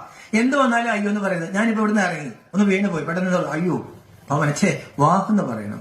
അപ്പൊ ജീവിതത്തിൽ നമ്മളൊന്ന് ചവിട്ട് വീണ് പോയി, എന്ത് പറയണം? വാ. നമ്മൾ അങ്ങനെ റോഡിലേക്ക് ഇറങ്ങിയപ്പോൾ ഒരു സ്കൂട്ടർ വന്നിടിച്ചു, എന്ത് പറയണം? വാ. സൂപ്പർ ഫാസ്റ്റ് ആണ് ഇടിച്ചത്, വാഹ് വാഹ്, കൊള്ളാം കൊള്ളാം. അങ്ങനെ മഹാഭാരത യുദ്ധം വരാണ്, പാകിസ്ഥാൻ നമുക്കെതിരിഞ്ഞു, ഹിന്ദു മുസ്ലിം കലാപം വരാൻ പോണ്, അമേരിക്കയാണ് ബോംബിടാൻ പോണ്, എല്ലാവരും കിടകിട പറയ്ക്കുമ്പോൾ നടരാജ ദിഗംബര നൃത്തം വിനാശത്തിൽ, അല്ലേ, നൃത്തം ചവിട്ടി എന്നാ പറയുന്നത്. വിനാശത്തിൽ കരഞ്ഞ ഏതെങ്കിലും ദേവതകൾ കാണിക്കുന്നുണ്ടോ? അപ്പൊ ഈശ്വരൻ പറയാണ് ആ നൃത്തത്തിന്റെ സമയമായി, ഇപ്പോഴേ ഡാൻസ് പഠിച്ചോളുക. അപ്പൊ ജീവിതത്തിൽ എന്ത് പ്രശ്നം വന്നാലും നമ്മൾ എന്ത് പറയണം? വാ വാ വാ, അയ്യോ അയ്യോ അയ്യോ എന്നുള്ള വാക്ക് മാറ്റിക്കളയണം. വീട്ടിലിരുന്ന് പറയുന്നൊരു കാര്യമാണ്, ശരിയാവില്ല ശരിയാവില്ല ശരിയാവില്ല. ഈശ്വരൻ പറയണേ എന്നിട്ട് പലതും ശരിയായും, ഇനിയെങ്കിലും ഒന്ന് പറയണം എല്ലാം ശരിയാകും എന്ന് പറഞ്ഞേ. അതിനെ പേടിച്ചിട്ടാ പറയുന്നത്. എല്ലാം ശരിയാകും, ധൈര്യമായിട്ട് പറയും. അർജുനൻ പറഞ്ഞു ഭീഷ്മരും ദ്രോണരാണ് അപ്പുറത്ത് നിൽക്കുന്നത്. ഭാവം പറഞ്ഞു ഞാൻ ഇപ്പുറത്ത് നിൽക്കില്ലേ, അല്ലെ, ഞാൻ കാറ്റത്തെ മേഘം പോലെ ചെതറിപ്പോയാലോ? 6-ാം അധ്യായത്തിൽ ഒരു ചോദ്യം, ഞാൻ കാറ്റത്തെ മേഘം പോലെ അങ്ങ് പറയുന്നത് പോലെ യസ്മാനോ ദിജതലോക ആരോടും മക്കട്ട് വരാണ്ട് ഞാൻ ഇങ്ങനെ നടക്കുകയാണെങ്കിൽ അപ്പോ ഞാൻ ചെതറിപ്പോകില്ല. എന്തൊരു മനോഹരമായ ചോദ്യം. കാറ്റത്തെ മേഘം പോലെ ഞാൻ ചെതറിപ്പോകില്ലേ? അപ്പൊ ഗീതയിൽ ഭഗവാൻ പറയുന്നൊരു വാക്ക് നമ്മൾ വീട്ടിൽ എഴുതി വെച്ചോളണം. പാർത്ഥ നൈവേഹ നാമുത്ര വിനാശസ്യ വിദ്യതേ നഹി കല്യാണകൃത്തച്ചി ദുർഗതിൻ താതഗച്ഛതി. എന്റെ കുഞ്ഞെ, നന്മ ചെയ്യുന്നവന് ഇഹത്തിലും പരത്തിലും ദോഷം വരില്ല. നീ ധർമ്മത്തെ മുറുകെ പിടിച്ചോ, ഞാനുണ്ട്, അല്ലെങ്കിൽ ഞാൻ ഉണ്ടാവില്ല. ഞാൻ നിന്റെ ആ രഥത്തിൽ നിന്ന് ഇറങ്ങും, അല്ലെ. ഈശ്വരനെ നമ്മുടെ സാരഥി ആക്കണമെങ്കിൽ ഈശ്വരൻ പറയണം ധർമ്മത്തെ മുറുകെ പിടിക്കണം. ധർമ്മം എന്താണ്? ആരെയും ഞാൻ വേദനിപ്പിക്കില്ല. അതുകൊണ്ട് നമ്മൾ എപ്പോഴും എന്ത് പറയണമെന്ന് അറിയാം? പ്രശ്നം രൂക്ഷമാകുമ്പോൾ എന്ത് പറയണം? അയ്യോ എന്നും പറയരുത്. എന്റെ കൂടെ ഈശ്വരനുണ്ട് എന്ന് പറഞ്ഞേ. ഈശ്വരൻ എന്താണെന്ന് തോന്നുന്നു, ഇത്ര ദയനീയമായിട്ടാണ് പറയുന്നത്. എന്റെ കൂടെ ഈശ്വരനുണ്ട്, എനിക്ക് നല്ലതേ വരൂ. പറഞ്ഞേ, എനിക്ക് നല്ലതേ വരൂ. അപ്പൊ എന്ത് പ്രശ്നം? ആൾക്കാർ നമ്മളെ കുറിച്ച് വളരെ മോശം പറഞ്ഞുകൊണ്ട് നടക്കുന്നു. നമ്മൾ എന്ത് പറയണം? വാ. വീട്ടിൽ ചെന്നപ്പോ വീട്ടുകാർക്ക് വഴക്കുണ്ടാക്കി, എന്താണ് ഇത്ര വൈകിയത്? വാ, അല്ലേ, എനിക്ക് നല്ലതേ വരൂ, എനിക്ക് നല്ലതേ വരൂ. ഭഗവാൻ എന്റെ കൂടെ ഉണ്ട്. ഒരു വാക്കുകൂടി പറഞ്ഞോളണം, ഞാൻ നല്ലതേ ചെയ്യൂ, ഞാൻ നല്ലതേ ചെയ്യൂ, ഞാൻ നല്ലതേ ചെയ്യൂ. അപ്പൊ അവനൊന്നും പേടിക്കാതിരിക്കുക. ഈ കലിയുഗത്തില് ഭയപ്പെടാതിരിക്കാൻ ഭക്തി മാത്രം പോരാ. ഭഗവാൻ പറഞ്ഞു ഗീതയുടെ യുക്തിയും കൂടി ഉപയോഗിച്ചോളണം. അപ്പോൾ ആര് വരുന്ന പറഞ്ഞത്? ആ കൂട്ടക്കുരുതി മധ്യത്തിൽ ദൈവം ഭൂമിയിലേക്ക് വരും, ചിരിച്ചുകൊണ്ട് വരും. മനുഷ്യനെല്ലാവരും കരയാണ്. അതാണ് 1-ാം അധ്യായത്തിൽ കാണിച്ചിരിക്കുന്നത്. എന്താണ്? അർജുന വിഷാദ യോഗം. സമയം എന്തായി? 8:05. എന്ത് പറഞ്ഞു എന്ന് പറഞ്ഞാലും കൂടുതൽ പറഞ്ഞാൽ എനിക്കറിയാം, അല്ലേ. അധിക പ്രസംഗം നിങ്ങൾ പറഞ്ഞില്ലെങ്കിലും നിങ്ങൾ മനസ്സുകൊണ്ട് എനിക്കൊരു അനുഗ്രഹം കിട്ടാൻ വേണ്ടിയിട്ട് ഇതൊക്കെ ചെയ്യുന്നത്. ശപിക്കുന്ന ഞാൻ ഒരു 10 മിനിറ്റ് എടുത്തോട്ടെ, കുഴപ്പമില്ലല്ലോ, അല്ലേ. അപ്പോ ഈ കൂട്ടക്കുരുതിയിൽ ആര് വരും? അമ്മയുടെ ഗർഭത്തിൽ പിറക്കാത്തവൻ വരും. അമ്മയുടെ ഗർഭത്തിൽ പിറക്കാത്തവന്റെ ഒരു പേരാണ് കൃഷ്ണ. എല്ലാവരെയും ആകർഷിച്ച് ബ്രഹ്മത്തിൽ കൊണ്ടുപോകുന്നവൻ. രാമേശ്വര, രാമന്റെ ഈശ്വര. ഗോപേശ്വര, കൃഷ്ണന്റെ ഈശ്വര. ദേവാദിദേവ, ദേവതകളുടെ ദൈവം. പതിത പാവനൻ, നരകവൈരി, പാപകടേശ്വരൻ, മുക്തേശ്വരൻ, വിശ്വേശ്വരൻ, പൂർണേശ്വരൻ, ത്രംബകേശ്വരൻ, മഹാകാലേശ്വരൻ, ഓങ്കാരേശ്വരൻ, സോമനാഥൻ, വടക്കനാഥൻ, പശുപതിനാഥൻ. ഈ നാഥ ഈശ്വര എന്ന് പറഞ്ഞ ഹിന്ദു ആരെ വെച്ച് പൂജിക്കുന്നത്? അമ്മയുടെ ഗർഭത്തിൽ പിറക്കാത്ത പരമജ്യോതി. അവൻ അമ്മയുടെ ഗർഭത്തിൽ പിറക്കില്ല, പിന്നെ എങ്ങനെ പൂജിക്കും? ജ്യോതിർലിംഗം. അവൻ ദുഃഖം നൽകില്ല, അവൻ സദാ കല്യാണക്കാരി. ഒരു ഋഷികളുടെയും മുനികളുടെയും ഫലം ഉണ്ടാവില്ല. അവരുടെ പ്രാർത്ഥന എന്തായിരുന്നു? അല്ലയോ പ്രകാശസ്വരൂപനായ ഭഗവാനെ, ഞങ്ങളുടെ ബുദ്ധിയെ കൂടി പ്രകാശിക്കും. മുസ്ലിം എന്ന് പറയും നൂറല്ലാഹു. മുഹമ്മദിനെ വലിയ രീതിയിൽ ആദരിക്കുമ്പോൾ മുഹമ്മദ് വഴക്ക് പറയും, യേശുവിനോട് കാണിച്ച് തെറ്റെന്റെ അടുത്ത് ചെയ്യരുത്, യേശുവിനെ പിടിച്ച് ദൈവമാക്കി എന്നെ ആക്കാൻ ഞാൻ സമ്മതിക്കില്ല. മുഹമ്മദിന്റെ പേരിൽ പല ആരോപണങ്ങൾ ഉണ്ടായിരിക്കും, അല്ലെ. യേശു എന്ന് പറഞ്ഞു, മരിക്കാൻ നേരത്തെ പറഞ്ഞു, പിതാവേ ഇവർ ചെയ്യുന്നത് ഇവർക്കറിയില്ല. ആരോടാ പറഞ്ഞത്? പിതാവിനോട്. ബുദ്ധൻ ദൈവത്തെ കുറിച്ച് പറഞ്ഞില്ലെങ്കിലും പറഞ്ഞു, എന്നെ ആശ്രയമാക്കരുത്. അനേക ബുദ്ധന്മാർ വന്നിട്ടുണ്ട്, ഇനിയും വരും. അറിവിനെ ആധാരമാക്കിക്കൊള്ളണം. ഒരു ഗുരുക്കന്മാരും ഒരു പ്രവാചകന്മാരും പഠിപ്പിച്ചിട്ടില്ല. അപ്പൊ ആ ഗീതയിൽ ആരാണ് യഥാർത്ഥത്തിൽ ഒന്നൊന്ന് വ്യാസമഹർഷി ഉദ്ദേശിക്കുന്നത്? അമ്മയുടെ ഗർഭത്തിൽ പിറക്കാത്തവൻ. അവനെയാണ് ഭാരതത്തിൽ നമ്മൾ ശിവലിംഗത്തിൽ പൂജിക്കുന്നത്. വിശേഷേണ ഗ്രഹിക്കണം. ആ ശിവലിംഗം കാണുമ്പോൾ എന്ത് ഗ്രഹിക്കണം? ആ ഗ്രഹിക്കേണ്ടത് അതെന്റെ അച്ഛനാണ്. അയ്യപ്പന്റെ അച്ഛനാരാ? ശിവൻ. മുരുകന്റെ അച്ഛനാര? ശിവൻ. കൃഷ്ണനും രാമനും ആരെ ഈശ്വര എന്ന് വിളിച്ചത്? സമസ്ത ആത്മാക്കളുടെയും പരമപിതാവ്. പിതാഹമസ്യ ജഗതോ മാതാ ദാദാ പിതാമഹ വേദ്യം പവിത്രം ഓങ്കാരം ഹൃത്സാമയതിരേവജ. സകല വേദങ്ങൾ കൊണ്ടും അറിയപ്പെടേണ്ട ഞാൻ, പ്രപഞ്ചത്തിന്റെ അച്ഛനും അമ്മയും പ്രപിതാമഹനും ബ്രഹ്മവിഷ്ണു ശങ്കരന്മാരും കൂടി രചിച്ചവനാണ് ഞാൻ. അതുകൊണ്ടാണ് 3 വര അവിടെ ഇടുന്നത്. 3 ലോകത്തിന്റെ നാഥൻ, ത്രിലോകിനാഥൻ, ലോകത്രേശൻ. 3 വരയിടും. 3 കാലങ്ങളെ കുറിച്ച് അറിയാവുന്നവൻ. വരാൻ പോകുന്ന എന്താണെന്ന് അർജുനൻ അറിയില്ല. അർജുനോട് 4-ാം അധ്യായത്തിൽ പറയുന്ന ഒരു വാക്കുണ്ട്, ബഹൂനിമേ വ്യതീതാനി ജന്മാനി തവ അർജുന. നിന്റെ ജന്മങ്ങൾ നിനക്കറിയില്ല അർജുന, എനിക്കറിയാം. 3 കാലം അറിയാവുന്നവൻ, 3 കർമ്മങ്ങൾ ചെയ്യിപ്പിക്കുന്നവൻ, 3 ലോകത്തിന്റെ നാഥൻ. നടുക്കൊരു കുത്തിടും. എന്തിനാണെന്നറിയാമോ?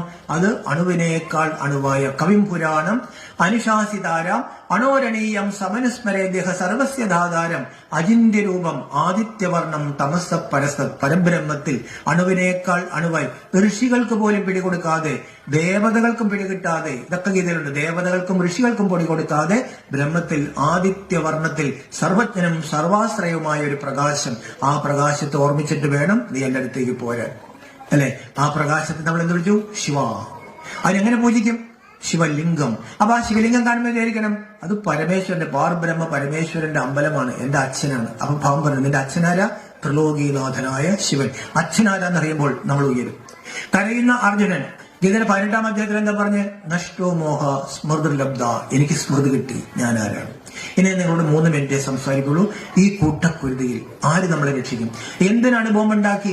മരണഭയം കൊണ്ട്. മരണഭയം കൊണ്ട് ഈശ്വരൻ വന്നിട്ട് ചോദിക്കുകയാണ്, ഭയം കൂടിയോ കുറഞ്ഞോ? സർവത്ര ഭയം വ്യാപിച്ചിരിക്കുകയാണ്. ഭാവം പറയാണ്, ഞാൻ നിങ്ങൾക്ക് വേറൊരു ആയുധം തരാം. ആ ആയുധത്തിൽ കൂടെ ഭയം ഇല്ലാണ്ടാക്കാൻ പറ്റും. അതാണ് ഭാരതത്തിന്റെ ആയുധം. അതാണ് ഭഗവാൻ നമുക്ക് നൽകുന്ന ആയുധം.